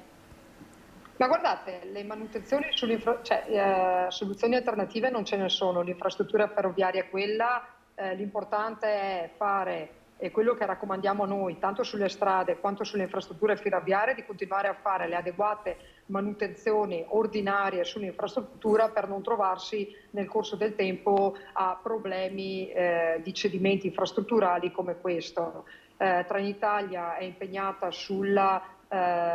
in luogo per garantire comunque un servizio ai pendolari di trasporto. Tenete presente che a proposito di Trenitalia e a proposito di trasporto e di pendolari c'è un altro fronte che è molto debole, su cui siamo stati molto deboli fino ad oggi con sistemi territoriali per il trasporto passeggeri per quanto riguarda le 3 linee Adriamestre, Rovigo-Chioggia e Rovigo-Verona, dove Infrastrutture Venete ha finalmente fatto l'aggiudicazione a Trenitalia, è stata esperita la gara, è passato un po' in sordina tutto il processo, però abbiamo aggiudicato la gara e il nuovo gestore del servizio a partire dai prossimi mesi, proprio oggi pomeriggio ho un incontro con Trenitalia per definire modi e tempi, vedrà un gestore unico in tutto il Veneto con Trenitalia, quindi anche tante criticità che avevamo anche su altre linee, soprattutto con i servizi sostitutivi, perché ricordatevi che il problema adesso non è il caso della Ponte nelle Alpi Calalzo, però spesso e volentieri la problematica è legata alla presenza di passaggi a livello che creano delle interruzioni quando vi è un malfunzionamento o un abbattimento delle sbarre, un problema ovviamente di garanzia del servizio sulla linea, e il piano che vi dicevo prima di soppressione dei passaggi a livello è volto anche a poter garantire una maggior efficienza del servizio, oltre che a risolvere problemi nei flussi della viabilità su strada, ma anche garantire un servizio più regolare sul servizio ferroviario, perché i passaggi a livello sono un grosso problema per quanto ci riguarda. Ultima domanda, abbiamo capito quanti fronti sono aperti da questo punto di vista. Sentite l'appoggio del governo in tal senso, Vicepresidente? Mi spiego meglio, le giro la domanda che ho fatto poco fa al Presidente Carraro. Dal Bellunese, dalle associazioni del Bellunese, penso alle parole della Presidente di Confindustria che aveva detto fa un po' male sentire il Ministro delle Infrastrutture parlare del ponte sullo Stretto di Messina e poco di quella che invece sono le risposte che noi aspettiamo soprattutto per il territorio del Bellunese. Qual è il confronto con il governo in tal senso? Allora, io non metterei a confronto il ponte sullo Stretto di Messina, su cui non mi esprimo, sinceramente non conosco bene la questione al di là della diatriba che possiamo dire mediatica sul serve o non serve. Per quanto riguarda il Bellunese, a me fa male sentire quando le associazioni di categoria lamentano un abbandono del territorio bellunese. Credo che l'azione della Regione Veneto negli ultimi anni abbia portato grandi, e l'ho detto prima, lo ribadisco, grandi investimenti sulla provincia di Belluno che stanno migliorando, che arriveranno a migliorare, porteranno a migliorare la viabilità e sicuramente la qualità dei servizi anche di trasporto del Bellunese. Il lavoro da fare è tanto, ma non solo nel Bellunese, ci sono aree del Veneto che possono tranquillamente essere paragonate al Bellunese. È ovvio che tutti vorrebbero tutto e subito, ma possiamo ben comprendere che questo non è possibile. Stiamo lavorando, i risultati li stiamo portando a casa, la necessità di dedicare attenzione e risorse al Bellunese credo che l'abbiamo dimostrato. Io personalmente, insomma, sul Bellunese sono stata in questi anni impegnata di più, ho portato a casa risorse per investimenti dove la Regione Veneto non ha mai fatto un passo indietro sulla necessità di avere attenzioni da parte del governo. Io confido che fino ad oggi solo io so le fatiche che ho fatto in questi anni nelle interlocuzioni con i ministeri, che a volte non sono state proprio facili. Ci troviamo in un momento come questo dove, per quanto riguarda il Veneto, il Ministro in varie partite ha dato la disponibilità affinché delle problematiche vengano risolte. Io raccolgo questa disponibilità e, come ho fatto in questi 7 anni, a maggior ragione farò adesso con questo governo per portare le risposte. Insomma, l'elettrificazione, la partita dell'elettrificazione, della riqualificazione delle stazioni, gli interventi sulla viabilità di investimenti nel Bellunese, se li mettiamo tutti in fila arriviamo a 2 miliardi e oltre. Se metto insieme gli investimenti che sono stati fatti nelle altre 6 province, vi garantisco che io parlo per quanto mi riguarda, dal punto di vista delle infrastrutture e dei trasporti non ci avviciniamo neanche lontanamente, pur mettendolo insieme tutte e 6. Quindi continuiamo a lavorare, continuiamo insieme alle associazioni di categoria ad evidenziare quelle che sono le criticità. Noi ci siamo, però mettiamo in evidenza ogni tanto anche quello che è stato fatto, quindi quello che è stato fatto va bene, continuiamo a lavorare su quello che manca, ma non diciamo ecco che il territorio del Bellunese non ha le attenzioni da parte della Regione o del Governo, perché da parte di tutti i governi che si sono succedute ci sono sempre state, comprese su spinta e sollecitazioni in particolar modo della Regione, perché poi quando io vado al Ministero a battere i pugni sono da sola con il Presidente Zaia. Ecco, per completezza è sempre stato riconosciuto quello che è stato l'impegno della Regione, era più un'amarezza legata a quelle che poteva essere un'attenzione ai piani alti, diciamo, quindi da Roma. Da parte della Regione è sempre stata riconosciuta l'impegno che da parte appunto della Regione per quel territorio. Va bene, e questo siamo tutti consapevoli, però non aprirei la diatriba Ponte di Messina, necessità del Bellunese. Il Bellunese ha bisogno di altre attenzioni, concentriamoci su quello e continuiamo ad andare avanti.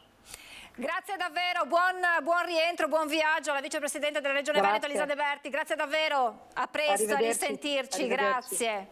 E questo insomma è il punto, insomma, avete capito quanta carne al fuoco c'è, su quanti fronti si sta lavorando in tutta la regione. Naturalmente siamo partiti da quella che è la partita più importante e sono le Olimpiadi Milano Cortina 2026. Gli interventi necessari non sono in ritardo, verranno realizzati in tempo, poi ci sono tutte quelle altre infrastrutture legate proprio alla viabilità i cui cantieri potrebbero essere aperti, sicuramente non terminati con l'inizio dei giochi invernali. C'è un aggiornamento per quanto riguarda l'incidente di questa mattina all'alba, eccole qui le immagini dei vigili del fuoco del tir che ha preso fuoco nel tratto autostradale di A4 tra San Donà e San Stino di Livenza in direzione Trieste.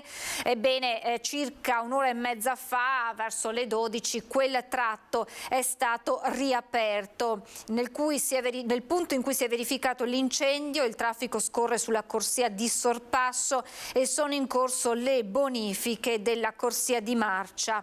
Lo rende noto Autovie Venete, precisando che sono stati anche riaperti gli svincoli di San Donà e Cessalto in entrata in direzione Trieste. Ci sono invece ancora code a tratti tra San Donà e Latisana.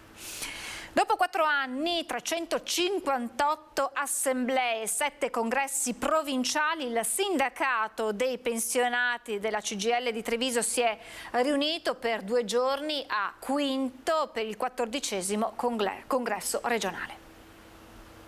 È il primo congresso regionale del sindacato pensionati della CGIL dopo il Covid. L'ultimo si era celebrato 4 anni fa.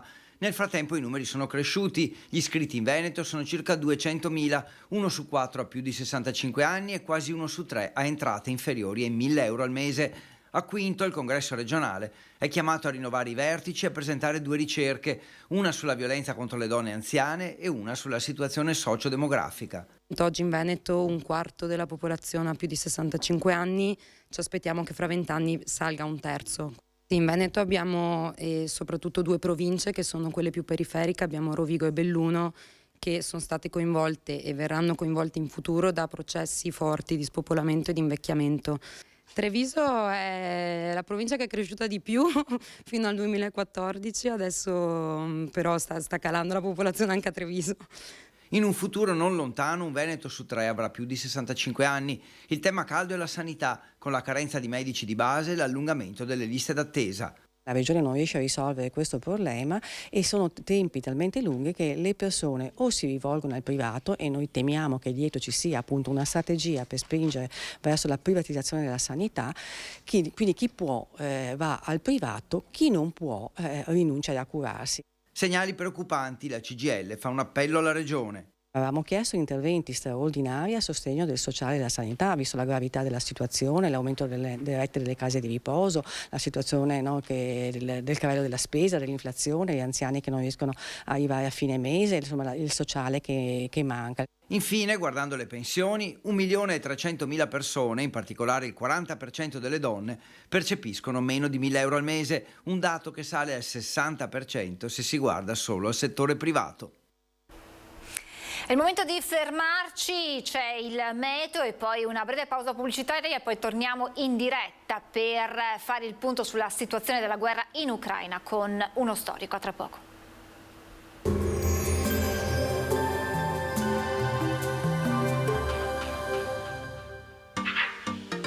Tremonti, attrezzature e materiale per saldatura professionale a Montebelluna. Bentrovati al meteo. La perturbazione si allontana dal nostro territorio dove il tempo è in via di miglioramento. Il dettaglio di mercoledì 25 gennaio. Sul Veneto al mattino cielo nuvoloso e saranno possibili ancora delle precipitazioni sparse. In seguito diminuzione della nuvolosità fino a cielo sereno o poco nuvoloso. Permane un marcato pericolo di valanghe sulle Dolomiti ma anche sulle Prealpi. Temperature stazionarie, minime tra lo 0 e i 3 gradi, massime invece tra i 7 e i 10 gradi all'incirca. Spostiamoci ora sul Friuli Venezia Giulia, dove avremo qualche residua pioggia inizialmente, anche in questo caso poi con il passare delle ore sarà più soleggiato, il cielo sereno, bora moderata sulla costa. temperature minime tra 1 e 3 gradi, massime sui 9-10 gradi all'incirca. Infine diamo uno sguardo al Trentino Alto Adige, dove avremo molte nubi di mattina, poi in giornata ampie schiarite. Temperature minime sui 2-3 gradi, massime intorno agli 8-10 all'incirca. Dal meteo per ora è tutto, buon proseguimento con Antenna 3.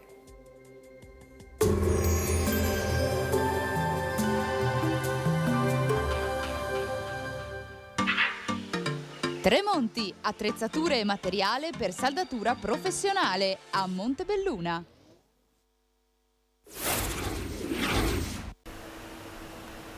Rieccoci in diretta. Torna in primo piano il tema dei profughi nel trevigiano a Oderzo. Non si vede più la fine. Sono le parole del sindaco scardellato all'ex caserma Zanusso. Sono arrivati nuovi migranti e si sta sfiorando nuovamente la capienza massima. Ancora arrivi all'ex caserma Zanusso e la capienza massima è ormai quasi raggiunta, oltre 200 i migranti ospitati all'interno della struttura. Purtroppo qui abbiamo fatto un passo indietro, nel senso che fino a poco tempo fa si immaginava, secondo quello che si era sempre detto, si andava verso la chiusura, nel senso che non c'erano nuovi arrivi. Soprattutto, precisa il sindaco, gli ospiti che erano presenti nell'ex caserma erano quelli che avevano presentato il ricorso non avendo ricevuto lo status di rifugiato e stavano attendendo l'esito del percorso. Non avremmo dovuto avere nessun altro arrivo. Ora la situazione è cambiata. Mentre adesso ci sono stati questi nuovi arrivi, e quindi adesso di nuovo non vediamo la fine. I migranti continuano ad essere ospitati nelle tende perché i fabbricati non sono mai stati agibili. Non sono mai stati ristrutturati i fabbricati sono conciati malissimo e non sono mai stati presi per mano e gli ospiti sono nelle tende, nelle tensostrutture, da sempre. Dopo la levata di scudi di alcuni governatori delle regioni del sud sul pacchetto autonomista presentato dal ministro Calderoli, il Consiglio regionale del Veneto approva una risoluzione proposta dal vicepresidente Nicola Finco. Si torna a parlare di autonomia a Palazzo Ferrofini, dove è stata approvata una risoluzione presentata sull'argomento dal vicepresidente del Consiglio Veneto Nicola Finco.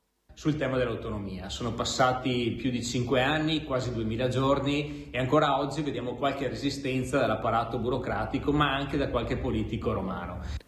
Finco, come tanti altri veneti, ha spesso sentito parlare di autonomia da tanti candidati alle recenti elezioni politiche e ora ha deciso di chiedere conto di quelle promesse perché non rimangano una volta di più solo annunci da campagna elettorale. Siccome in campagna elettorale tutti i leader di partito sono venuti a promettere ai veneti l'autonomia, oggi noi chiediamo i fatti. Ci vuole concretezza, ci vuole onestà, ma soprattutto ci vuole rispetto nei confronti della popolazione di questa regione che ha votato in massa al referendum per l'autonomia, che è una delle regioni che più produce e più dà a questo paese e che ad oggi però ha ottenuto poche risposte. La risoluzione proposta da Finco arriva dopo la levata di scudi dei governatori di molte regioni del sud che hanno contestato duramente il pacchetto proposto dal ministro per gli affari regionali Roberto Calderoli. Se oggi l'Italia va a 2 velocità non è per colpa dell'autonomia, perché ad oggi non ce l'abbiamo, ma per colpa della mala gestione di certe regioni del Mezzogiorno. E forse il federalismo, l'autonomia come noi la intendiamo, sarebbe veramente la soluzione migliore per rimettere in sesto questo paese da nord a sud e dargli veramente quella spinta necessaria per guardare al futuro. Parliamo di sanità, tecniche operatorie all'avanguardia e una sopravvivenza che sfiora il 100%. Il reparto di cardiochirurgia di Mestre è una delle eccellenze dell'USL 3 Serenissima, tra le poche in grado di effettuare interventi riparativi. Nel 2022 su 820 procedure sono stati effettuati 205 interventi di chirurgia coronarica, quindi bypass, con una mortalità dello 0,9%, quindi c'è stata una sopravvivenza del 99% dei pazienti e su 513 interventi di chirurgia valvolare isolata aortico-mitralica c'è stata una mortalità dell'1,5%. È una sopravvivenza che sfiora il 100%, quella post-operatoria del reparto di cardiochirurgia dell'Ulstre di Mestre Venezia. Circa 850 interventi l'anno, il 25% dei quali di bypass aortocoronarico, il resto di chirurgia riparativa o sostitutiva della valvola aortica e mitralica. Un'attività che si sta estendendo anche all'aorta ascendente e all'arco aortico.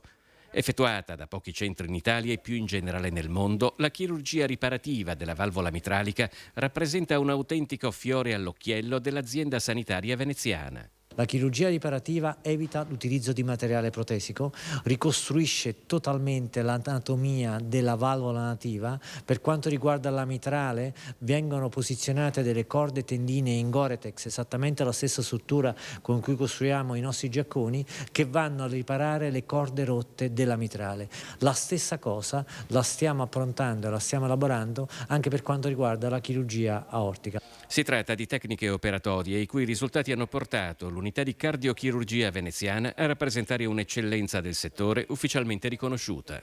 Gli organi di controllo, Agenas e in particolare la scuola di Pisa, dove vengono dati degli standard di riferimento nazionali, noi ci posizioniamo su questi e spesso sotto a questi, vuol dire che il nostro lavoro è un lavoro di eccellenza.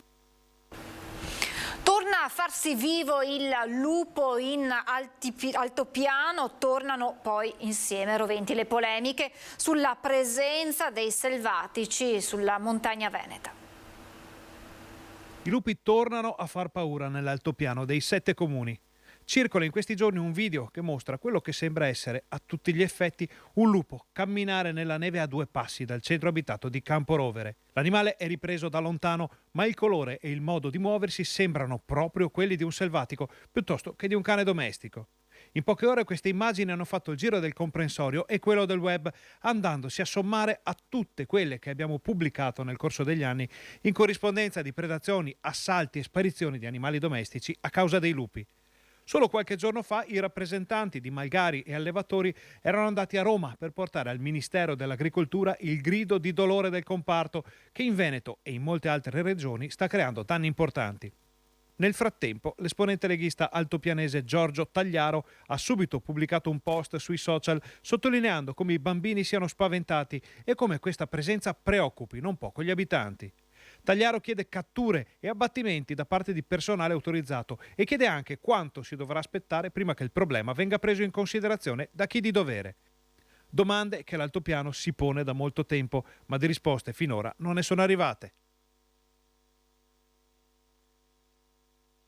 Una notizia appena giunta in redazione: 2 valanghe si sono staccate sulle montagne bellunesi.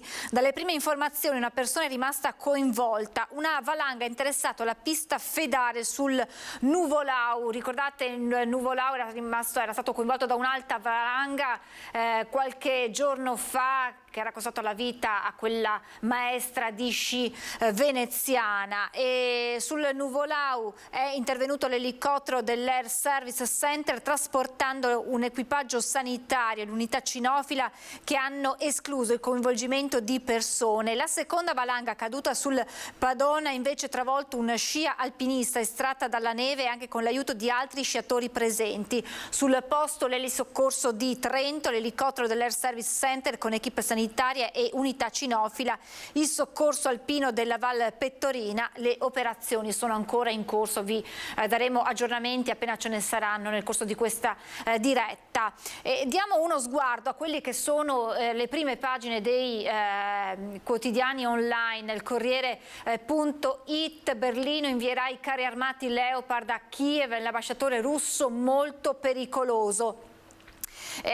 Tiene dunque banco in primo piano queste novità sul campo di battaglia, con gli Stati Uniti che hanno annunciato l'invio di tank americani a Kiev, e questo ha sbloccato il braccio di ferro con Berlino, e anche il cancelliere Scholz ha appunto annunciato l'invio di carri armati tedeschi che sono in Polonia verso Kiev. Troviamo più o meno la stessa notizia anche sul sito di Repubblica.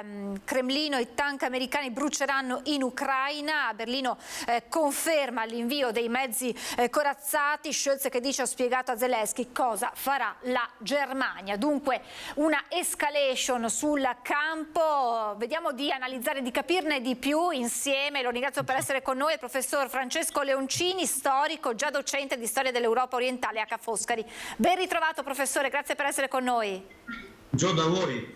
Allora, dunque si parla di una svolta nella guerra, perché se durante questo inverno i movimenti sul campo sono stati rallentati dalle condizioni meteorologiche, dalle condizioni proprio sul campo, la primavera potrebbe essere decisiva, ed è in quest'ottica che stanno arrivando questi mezzi. Sappiamo che richiedono una preparazione, un addestramento da parte di chi condurrà questi mezzi, che potrebbero essere pronti proprio a ridosso della primavera. Cosa sta succedendo, professore? Sta succedendo una cosa molto grave, secondo me, cioè è il logico passaggio di una guerra che ormai è evidente, coinvolge gli Stati Uniti e l'Europa occidentale da una parte e la Russia dall'altra. Ecco, quindi è una situazione effettivamente molto, molto pericolosa.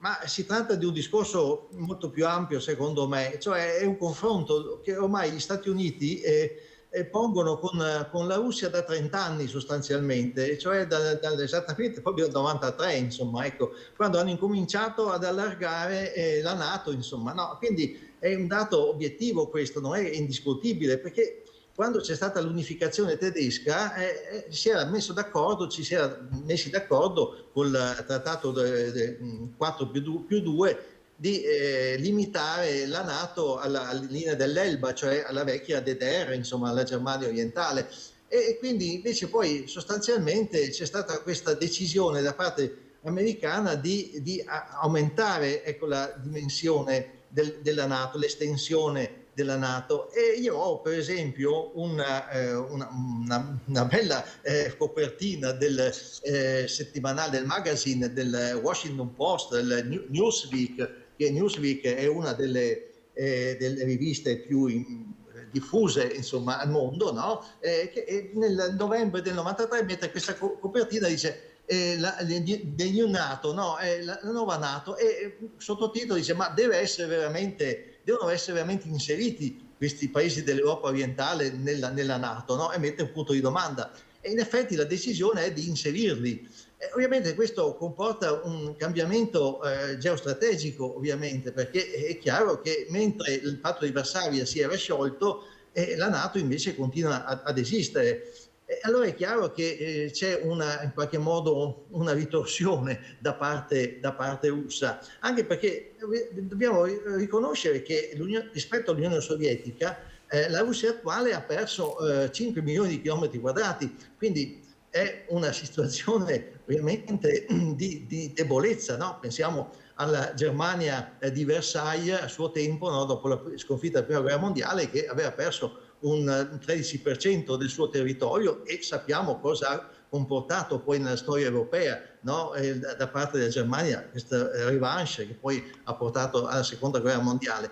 E qui abbiamo appunto l'Unione Sovietica che perde il 25% del suo territorio, da 22 milioni di chilometri quadrati passa a 17 milioni di chilometri quadrati, e quindi questo è chiaro che può portare una reazione, che fosse una reazione militare armata, ecco, questo era forse evitabile, si doveva cercare di trovare delle forme di trattative diplomatiche, ovviamente un compromesso, ed è chiaro che l'Ucraina è sempre stata un po' la testa di lancia, insomma la punta di lancia in qualche modo di qualsiasi potenza che voglia indebolire la Russia, perché si incunea direttamente sul territorio russo, no? E quindi è chiaro che è parte integrante poi del cosiddetto degli slavi orientali, insieme con la Bielorussia, eccetera, quindi è parte integrante di una storia ben precisa nell'ambito appunto dell'Europa orientale.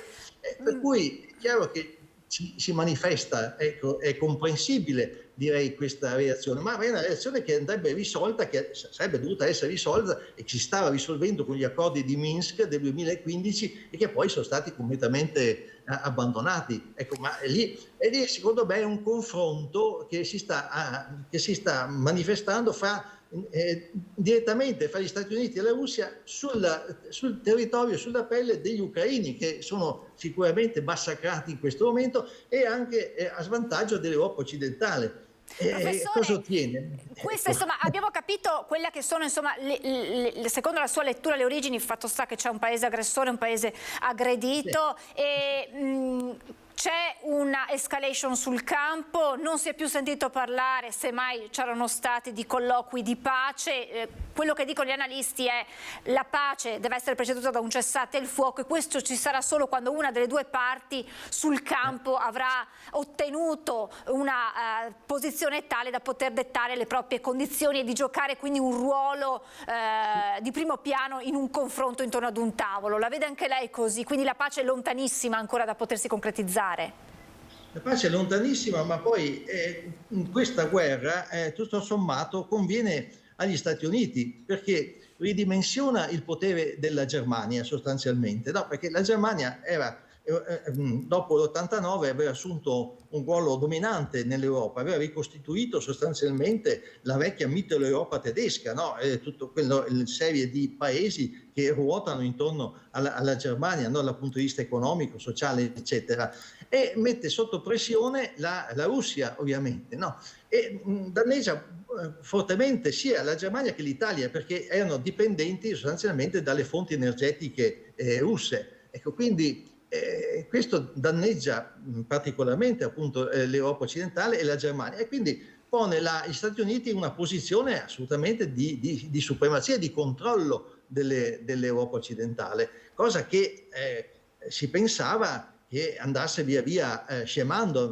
andasse via via diminuendo, perché il discorso vecchio, che era ancora del nostro generale De Gaulle, era di fare un'Europa dall'Atlantico agli Urali. Ora, se invece si parla di una comunità euroatlantica, che è il discorso che faceva Brzezinski, ecco, si dimentica spesso che il consigliere di sicurezza nazionale di Carter era appunto questo Zbigniew Brzezinski, che ha scritto poi un testo che è anche tradotto in italiano, si intitola La grande scacchiera, che sosteneva la necessità di creare appunto una comunità euroatlantica, cioè una comunità dell'Europa occidentale legata agli Stati Uniti, che è quello che sta obiettivamente accadendo. Ma il discorso europeista dovrebbe essere, ed era quello appunto, dico non solo di De Gaulle, ma anche degli vecchi europeisti, di creare invece un rapporto, ecco, di sicurezza collettiva insieme con la Russia.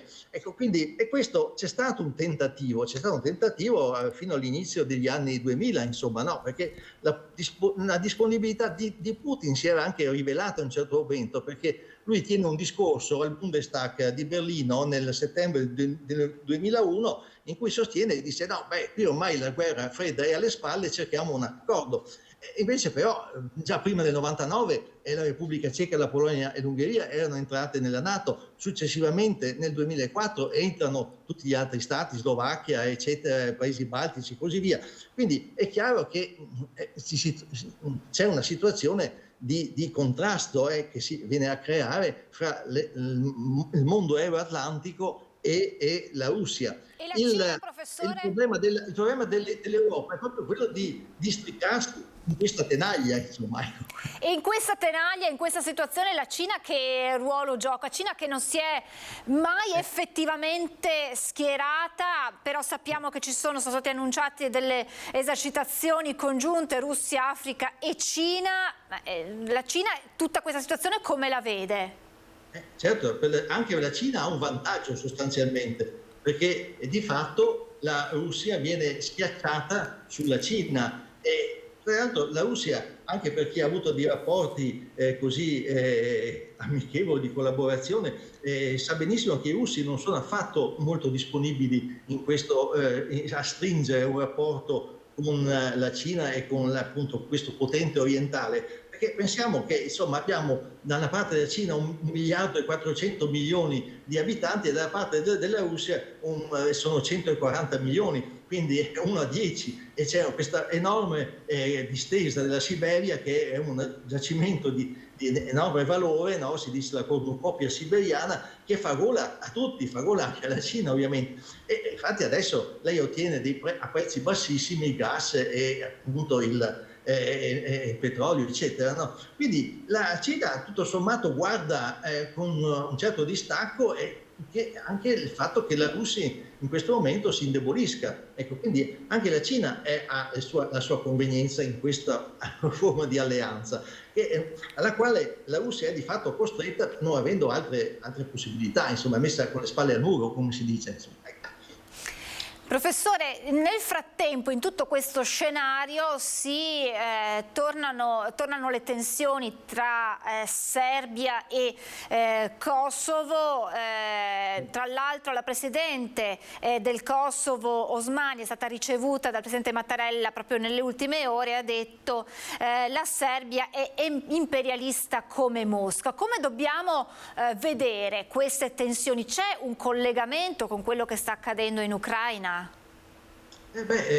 Il Kosovo è stato staccato dalla Serbia. Obiettivamente, storicamente, si immagini che il Kosovo si chiamava Vecchia Serbia, no? Ora, è una parte essenziale della storia serba. Ora, è stata fatta questa separazione, noi sappiamo benissimo, insomma, no? Dopo il bombardamento di 78 giorni di Belgrado, eccetera, eccetera, insomma, di fatto il Kosovo. E questo in qualche modo, dobbiamo anche ricordare, ha legittimato poi la presenza russa sulle regioni dell'Ucraina orientale, perché appunto se si può staccare una regione dalla Serbia, si può staccare anche una regione dall'Ucraina. Ecco, quindi è stato un precedente, secondo me, molto, molto pericoloso, quello di favorire la secessione kosovara, perché effettivamente, ecco, si poteva anche lì stabilire un rapporto di confederazione, ecco, di autonomia all'interno della Serbia. Noi abbiamo l'esempio dell'Alto Adige, no? Perché effettivamente è chiarissimo, autonomia ma all'interno dei confini italiani, quindi questo sistema, questo modello italiano è effettivamente molto importante e dovrebbe essere messo al centro anche in queste trattative in Europa centrale e orientale.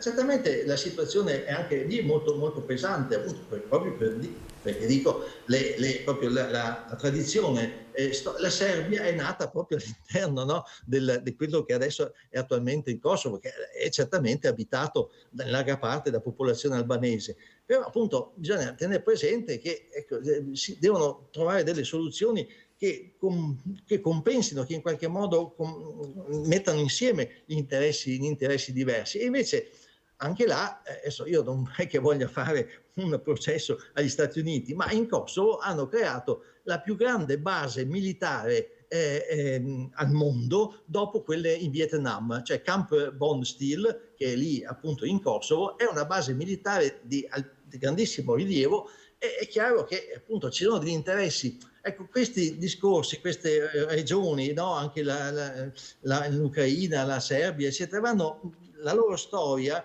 e gli eventi che stiamo vivendo vanno visti all'interno del gioco fra le grandi potenze. Ma è sempre stato questo, anche nella prima guerra mondiale noi diciamo sono stati i serbi contro gli austriaci, eccetera, o sono stati, possiamo dire, invece gli imperi centrali contro la Serbia. È molto difficile poi stabilire chi è colpevole, se è stato il colpo di Gavrilo Princip, no, a Sarajevo, oppure se è stata la spinta aggressiva che era stata stava portando avanti la Germania, no, verso i Balcani, eccetera. Quindi è molto difficile. E il gioco è fra le grandi potenze, quindi bisogna riferirsi alla politica delle grandi potenze per capire anche quello che succede nell'ambito più limitato, no, delle varie crisi regionali.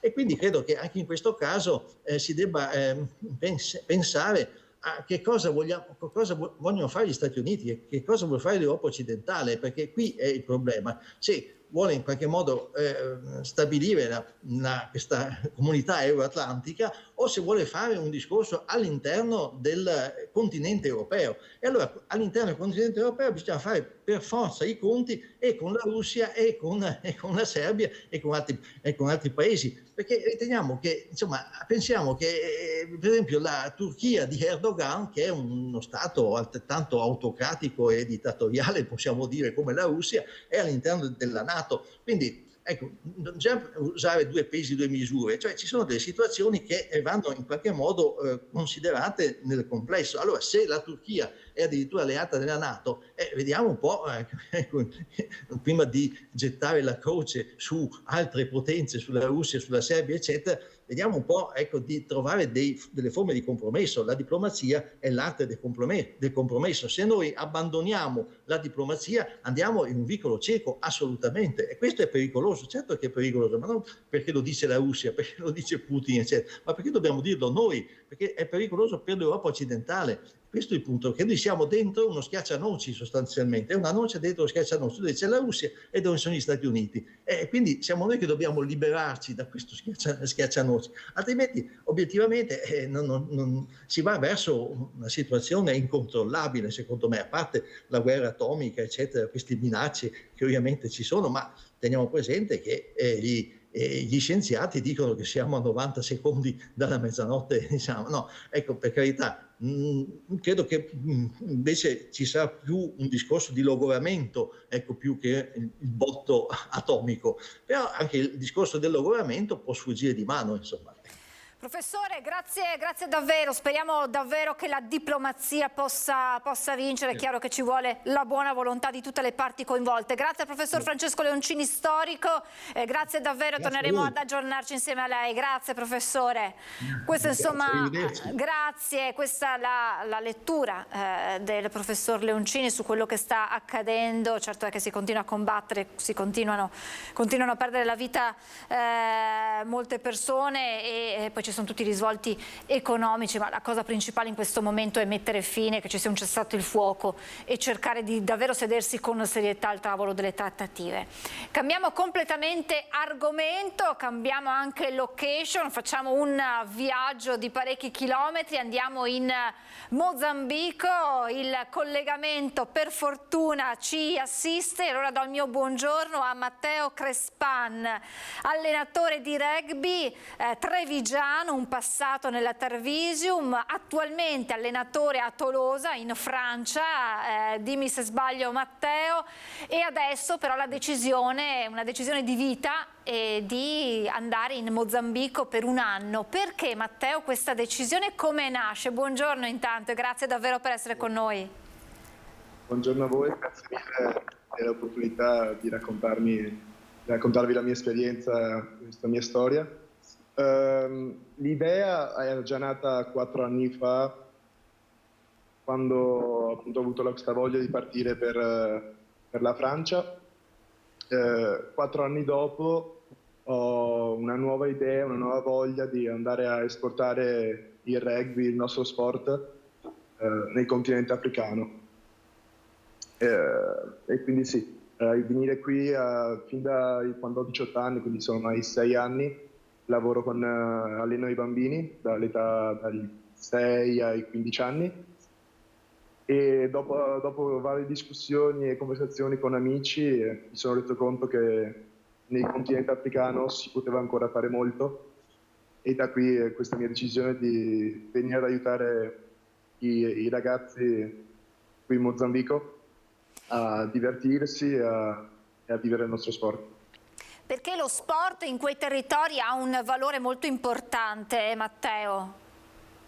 Certo. L'idea è davvero di accompagnare i ragazzi nello sport, ma anche nella scuola, quindi appunto lavorare in binomio con la scuola per incentivare il percorso scolastico oltre a quello sportivo. E sì, sono comunque ragazzi che vivono la giornata, vengono da famiglie che vivono la giornata, quindi dare una speranza, i momenti durante la settimana per stravagarsi un po' e anche un giorno magari riuscire a emanciparsi nello sport è l'idea del la mia idea, ma soprattutto l'idea del progetto che ho integrato qui in Mozambico, qui a Maputo, grazie a Irene Bellamio, che 7 anni fa ha fondato il club in cui ora alleno. E quindi integro questo progetto e cerchiamo energie nuove per dare ancora più opportunità a questi ragazzi. Che cosa si porta a casa dopo ogni giornata, fine giornata, da questi ragazzi? Perché è sempre un dare e avere e ci sono sempre degli insegnamenti che arrivano.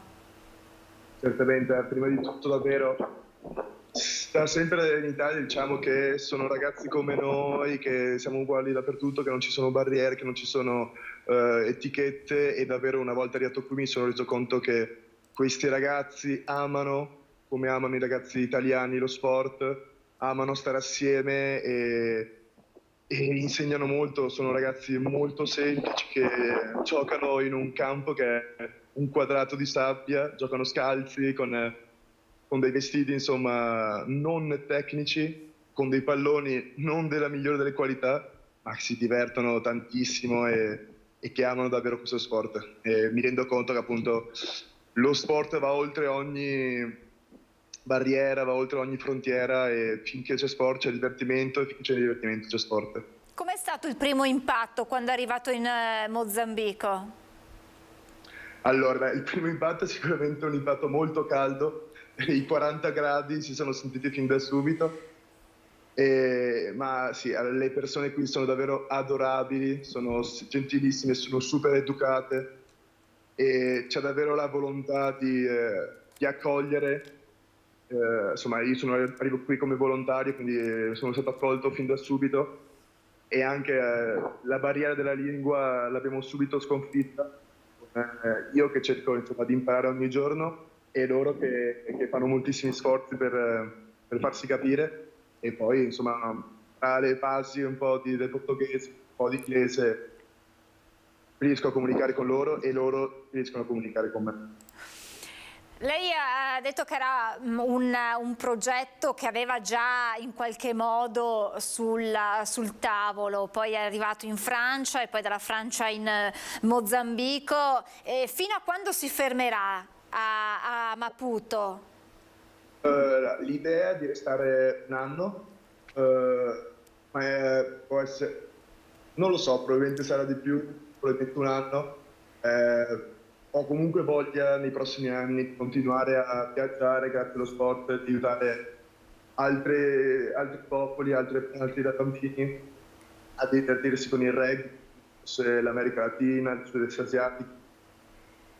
Qui c'è moltissimo da fare, ma ho anche tanta voglia di scoprire nuove culture e nuovi modi di vivere lo sport.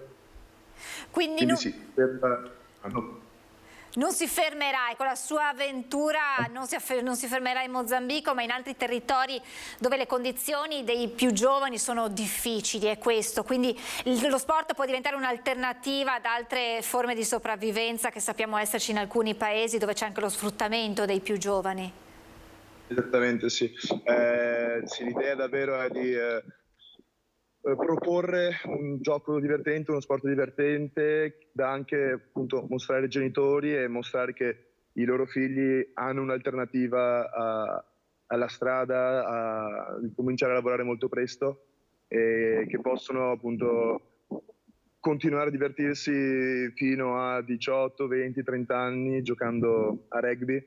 E sì, davvero l'idea è di convincere davvero che lo sport è una strada per il divertimento, per l'emancipazione. Che cos'è per lei il rugby, lo sport in generale, Matteo? Il rugby dal primo giorno per me è stato amore a prima vista. Ho conosciuto davvero dei fratelli, una famiglia con cui ho condiviso sacrifici, gioie, dolori, come appunto si condividono della vita, e tramite il gioco è stato un imparare giocando, un imparare la vita giocando, e appunto poi il giorno in cui ho deciso di cominciare ad allenare è stato davvero per ringraziare il rugby per ciò che aveva fatto, per ringraziare tutti gli educatori, gli allenatori che mi hanno allenato durante gli anni delle giovanili e restituire al rugby ciò che il rugby mi ha dato. E da poi sì, insomma, all'età di 18 anni ho deciso di cominciare ad allenare e negli ultimi anni appunto si è accesa la fiamma del voler esportare questa volontà di aiutare gli altri, di insegnare lo sport agli altri, ma è davvero partito fin dai primi anni di Giovani di Intervisum, dove c'erano delle persone magnifiche che dedicavano il loro tempo allo sport, con pioggia, freddo, sole, per la gioia e per dare molto ai ragazzi. La sua famiglia come ha accolto questa sua decisione di volare così lontano in Mozambico? Molto, molto fieri, sono stati molto felici, mi hanno accompagnato appunto in questo percorso prima di partire e ad oggi appunto prendiamo notizie l'uno dell'altro ogni giorno, con chiamate ogni giorno, gli racconto i miei primi passi qui e soprattutto mia sorella per esempio verrà con mia zia qui probabilmente in agosto, un mesetto, per incontrare i ragazzi con cui condivido la mia esperienza qui e appunto anche loro fare una piccola esperienza di volontariato nei club e appunto per visitare questa parte di Africa, quindi sì, c'è comunque la volontà c'è sempre stata la volontà comunque di aiutare gli altri e di esportare la gentilezza e l'aiuto verso gli altri, quindi sì, mi stanno accompagnando, mi stanno aiutando in questi primi passi. Com'è la sua giornata tipo? Allora, i primi giorni qui c'è stata molta burocrazia da fare. Ora da questa settimana per i prossimi mesi sarà allenare bambini la mattina, quindi sveglia alle 7, allenamento dalle 7:30 alle 9, perché poi fa molto caldo, quindi per ora facciamo allenamento la mattina presto, poi una pausa fino alle 3 e dopodiché allenamento ancora dalle 3 alle 5, quando le temperature cominciano a scendere. E nel tempo libero passo il tempo in una casa famiglia qui del quartiere, con appunto dei bambini che vivono nella casa famiglia, cerco di scambiare insomma molto idee rugbyistiche con gli educatori di qui, con i ragazzi di qui, per capire loro cosa cercano e io cosa posso proporre, e nell'ottica di passare un anno di collaborazione, di aiuto assieme con i ragazzi e nei prossimi mesi poi nei giorni liberi integrerò anche lo staff della federazione per aiutare più club possibili qui nella regione di Maputo a rendere più divertente questo sport nei loro club. Matteo, se dovessimo ricollegarci tra un anno e avesse lasciato il Mozambico, dove la potremo trovare? In che zona della terra? No, tornerei sicuramente un po' a casa a Treviso, a passare qualche momento con la mia famiglia, che comunque un anno fuori da casa è molto, e poi chi lo sa, oggi non lo so, mi voglio vivere al massimo i prossimi 10-12 mesi qui, e prima poi di decidere cosa fare nel futuro, ma per ora non ci penso, vivo il momento presente e approfitto al massimo di questi momenti, e poi chissà, la vita saprà propormi quello che più mi può dare, insomma. Cosa le manca di più di Treviso? Oltre alla famiglia, naturalmente. Certo, no.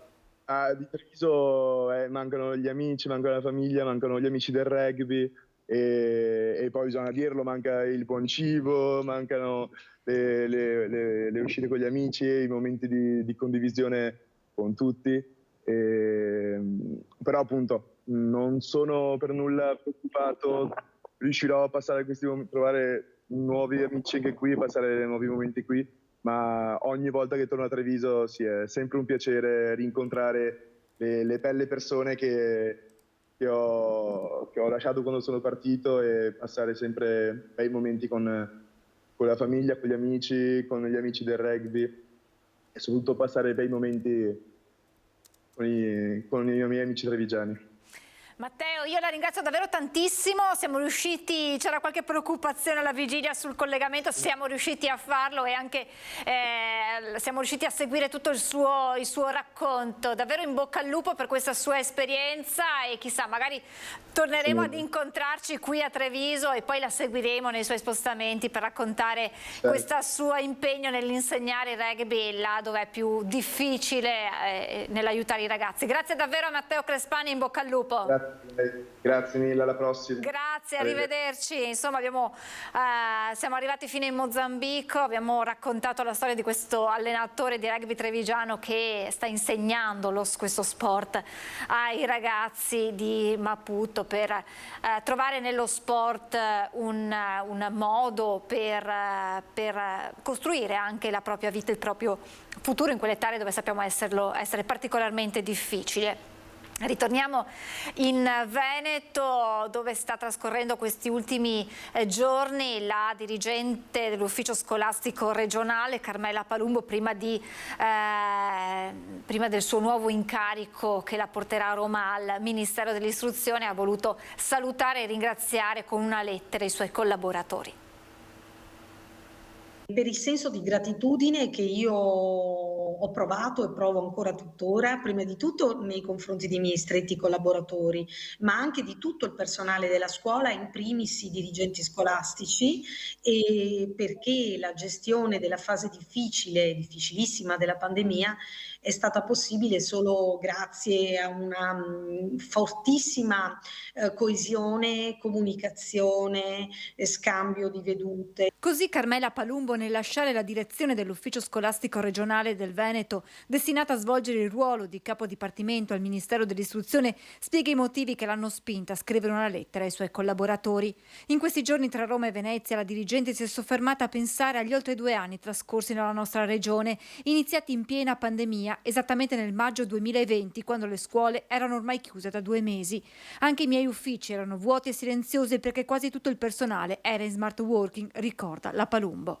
Questo è stato l'arrivo, con il macigno grosso di dover organizzare l'avvio dell'anno scolastico successivo. Nonostante queste difficoltà, il bilancio del suo lavoro in Veneto è più che positivo. E questo bilancio così positivo è stato quello che mi ha anche messo un po' in forse, nel senso che non ho detto sì subito, ci ho dovuto pensare bene, perché sapevo cosa lasciavo. Mi accompagna anche il dolore profondo per la morte in stage dello studente Giuliano De Seta e il suo ricordo costante costituirà lo sprone per lavorare a livello nazionale sui temi della sicurezza. Continua ancora la dirigente che spiega come già giovedì ci sarà un tavolo con Ministero del Lavoro, parti sociali e datoriali e INAIL. Proprio perché per la messa a punto di una serie di disposizioni, indicazioni per un piano di formazione che darà le linee guida anche a livello nazionale. Quindi uno dei primi impegni in realtà che porterò anche a livello nazionale.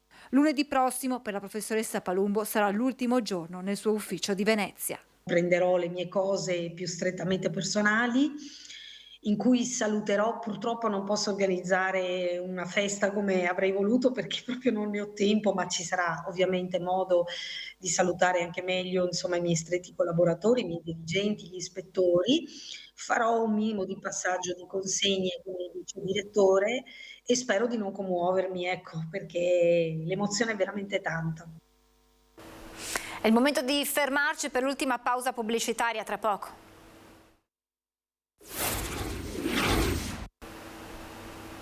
Rieccoci in diretta per parlare della posizione in difesa del Made in Italy degli europarlamentari di fronte a cibo sintetico, farina di grilli e vino ritenuto pericoloso. Sul tema dell'agroalimentare passi indietro non ne dobbiamo fare, anzi dobbiamo mantenere ferma la nostra posizione. Carne sintetica, salmoni artificiali, farina di grilli e ora pure il vino messo alla stregua delle sigarette in fatto di danni alla salute. Dall'Europa sembra arrivare un vero e proprio attacco alla tradizione enogastronomica veneta, ma sono sempre di più i politici che avvertono: di qui non si passa. Il nostro territorio è abituato a ben altro. Dopo, io dico sempre, allora, se da un lato è giusto non avere il prosciutto sugli occhi e valutare se ci siano anche delle nuove forme di consumo che possono essere congeniali al nostro territorio, valutiamo, però chiaramente se il futuro si chiama insetti, farine ricavate dalle larve, allora penso che stiamo bene esattamente come stiamo. Per fortuna i veneti sono abituati bene dalla tavola alla cantina, grazie a un paniere di eccellenze invidiato a livello mondiale e a una tradizione molto radicata. Altri paesi europei invece sono in posizioni un po' diverse da questo punto di vista. Nel nostro territorio siamo abituati bene, abbiamo eccellenze che derivano da saperi tramandati da generazioni, e il problema è che in altri paesi invece la situazione è diversa. Il fatto è che, come sempre in questi casi, bisogna mediare fra le esigenze di culture molto diverse fra loro. Ragionare e fare una media tra i desideri, le aspirazioni, gli interessi di 27 Stati membri a volte fa sì che purtroppo a livello nazionale dobbiamo portarci a casa delle direttive o dei regolamenti che poi ci piacciono poco. Ieri si è tenuta anche a Treviso la manifestazione ciclabile umana. I ciclisti si sono disposti con i loro mezzi lungo la pista ciclabile in Viale Dalviano per impedire la sosta selvaggia e il transito delle auto, ma anche per ribadire l'importanza di difendere la sicurezza di chi va in bicicletta. Per favore non parcheggiate sulle ciclabili, è pericoloso e crea problemi a tutti. Viale Dalviano, il tratto di punto interno più frequentato da genitori e studenti degli istituti cittadini. Qui la FIAB Treviso ha inscenato una ciclabile umana, flash mob che ha già toccato diverse grandi città italiane. Io sono in bicicletta tutti i giorni, vengo in città da Casier e immancabilmente anche prima un sacco di macchine parcheggiate sulla ciclabile, quindi mi devo sporgere. C'è traffico, rischio l'investimento, ogni volta ho paura. Comunque siamo tutti sia automobilisti che ciclisti, bisogna trovare un accordo. Il focus è dunque sull'accesso a scuola che coinvolge tutti, ragazzi, famiglie e amministrazione pubblica. Bisogna appunto avvisare tutte le mamme col SUV che parcheggiano sempre sulla ciclabile e non sui posti assegnati alle macchine. Riteniamo che occorrano delle misure infrastrutturali in applicazione delle nuove norme del codice della strada per far sì che i bambini possano accedere tranquillamente alle scuole a piedi o in bicicletta. Uno stile di vita, la bicicletta, che farebbe bene anche in termini di salute e riduzione dell'inquinamento. Meno auto eviterebbero episodi spiacevoli come quello dell'ambulanza bloccata alcuni giorni fa dalle macchine in sosta. Purtroppo c'è bisogno di un cambiamento culturale. Noi risentiamo del fatto che l'autovettura privata è vista ancora come status symbol e non ci si rende conto del fatto che in una città come Treviso per gli spostamenti entro i 5 km la bicicletta è il mezzo più veloce oltre che essere più sicuro e più divertente. Restiamo nella Marca trevigiana con il caso dei rifiuti abbandonati sulle colline del Prosecco Patrimonio UNESCO. Identificato l'ecovandalo che si era disfatto di diversi sacchi di immondizia. Le nostre telecamere avevano mostrato il degrado.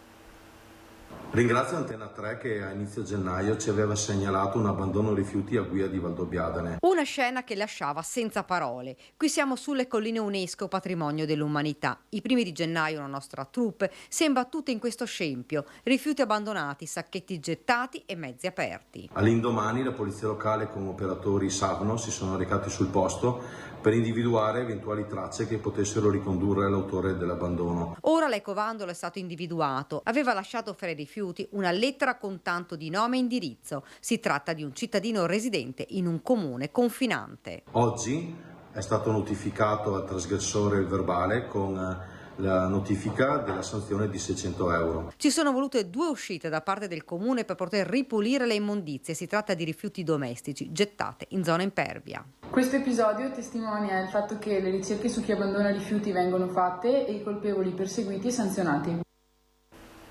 Alla Fondazione Giovanni Angelini a Belluno la presentazione di un innovativo programma didattico legato al territorio. Formazione attiva e legame con il territorio sono i punti attorno a cui ruota il progetto Rigenera Montagna, organizzato dalla Fondazione Giovanni Angelini con le università di Padova e Trento e diversi partner pubblici e privati. Un percorso biennale rivolto a 120 studenti di 3 istituti superiori della Valbelluna, con l'obiettivo di valutare e sviluppare il legame tra i giovani e l'ambiente dolomitico. Di dare spazio, dare voce ai giovani e in particolare proprio agli adolescenti del nostro territorio, accompagnarli in un percorso che possa valorizzare proprio il loro legame con la montagna bellunese. Gli studenti parteciperanno concretamente in prima persona a percorsi formativi in natura per stimolare da un lato l'apprendimento attivo, dall'altro la passione e l'emozione che solo l'esperienza diretta può favorire. È noto che uscire in un ambiente, frequentare soprattutto ambienti verdi con acqua, favorisce questo recupero della fatica fisica ma anche un recupero emotivo e anche un incremento delle emozioni piacevoli e positive, un aumento della vitalità che si configura come benessere psicologico. Focus dell'esperienza la tutela della biodiversità, coesistenza uomo-natura, gestione e salvaguardia dell'ecosistema idrico della provincia, sensibilizzazione al tema della salute. La salute delle persone dipende in maniera diretta e molto forte dalla salute dell'ambiente e dalla salute degli animali, quindi queste 3 componenti che non possono essere divise, non possono scindersi, ma vanno guardate nel loro insieme. Il 23 aprile, quindi tra circa tra 3 mesi, si svolgerà la Padova Marathon, un evento sportivo molto atteso e tutti coloro che vi prenderanno parte potranno aiutare una onlus del territorio. Il grande cuore degli atleti della Padova Marathon. Chi parteciperà all'edizione in programma domenica 23 aprile potrà aiutare ben 19 associazioni inserite nel Charity Program o Programma di Solidarietà 2023.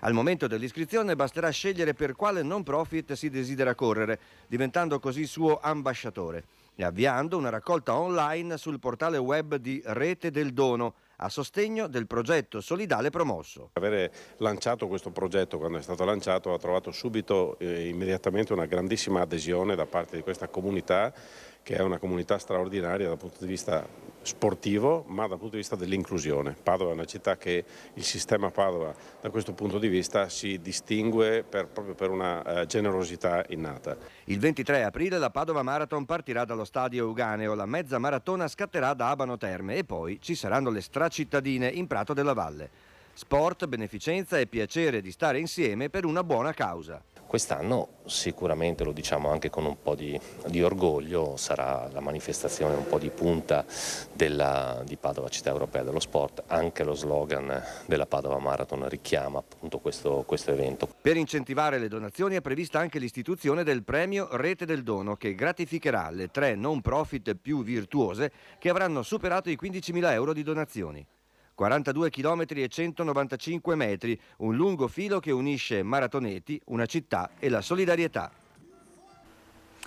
Più di 4 anni della sua vita Giuseppe Bassi li ha passati in prigionia nei campi dell'Unione Sovietica. La storia del reduce 104enne, protagonista del documentario Bassilora, in onda giovedì sera alle 21:15 su Antenna 3. Un'intervista esclusiva è andata in onda ieri sera nel corso di Ring. Questi sono alcuni oggetti ricordo anche della prigionia di Giuseppe Bassi, una persona straordinaria che tra pochi giorni, il 3 febbraio di questo 2023, compirà 104 anni. 4 di questi anni della sua vita li ha passati, ben più di 4, da prigioniero in Russia, e noi trasmetteremo il suo documentario nelle prossime serate di Antenna 3. Si intitola Bassilora, un documentario meraviglioso, e adesso vi spieghiamo perché. Vi presentiamo Giuseppe Bassi. Io mi metto la maschera. Ben trovato, Giuseppe. Va bene. Perché si chiama Bassilora lei? Perché ero l'unico che era riuscito a conservare l'orologio in prigionia. Che è questo? È questo? Che è andato a aumento in tanti anni, passando in tante mani, perché siccome c'era l'ora di guardia durante la notte, non c'era nessun orologio nei prigionieri. No. Gliene avevano requisiti tutti? Sì, no, li avevano rubati tutti i prigionieri. Ecco, requisiti. E lei era l'unico? E tutti domandavano l'ora a lei? Quindi l'unico che aveva l'ora in prigionia ero io. E quindi quando eravamo nel camerone e incominciavano alle 10 ad aver fame, allora incominciarono a dire basti l'ora per sapere l'ora per le 12 che arrivava la zuppa. Giuseppe, cosa l'ha tenuta in vita? Qual era la sua forza di volontà? La famiglia a casa? Tornare per raccontare. Tornare per raccontare. Bisogna tornare per raccontare questa esperienza che abbiamo fatto, cioè che hanno fatto i superstiti, 100.000 sono morti. E vi ricordo dunque il documentario domani alle 21:15 su Antenna 3 per conoscere meglio questa storia. Un'ultimissima notizia: un lupo finito intrappolato in un corso d'acqua è stato avvistato e salvato questa mattina nel centro di Verona, nel quartiere cittadino di Ponte Florio. L'animale selvatico esausto si era fermato su dei rami di fico nei pressi di una spalletta in cemento di una cancellata. I vigili del fuoco, arrivati sul posto con la polizia provinciale, dopo aver tagliato la balaustra, sono riusciti a prendere il lupo che era stato dapprima scambiato per un cane. Poi lo hanno messo in sicurezza all'interno di una gabbia. L'animale è stato preso in cura dalla polizia provinciale e dopo le cure sarà liberato sui monti della Lessinia. Con questa notizia termina questa nostra prima edizione. Grazie per essere stati con noi. L'informazione di Antenna 3 torna questa sera a partire dalle 18:30. Buon pomeriggio.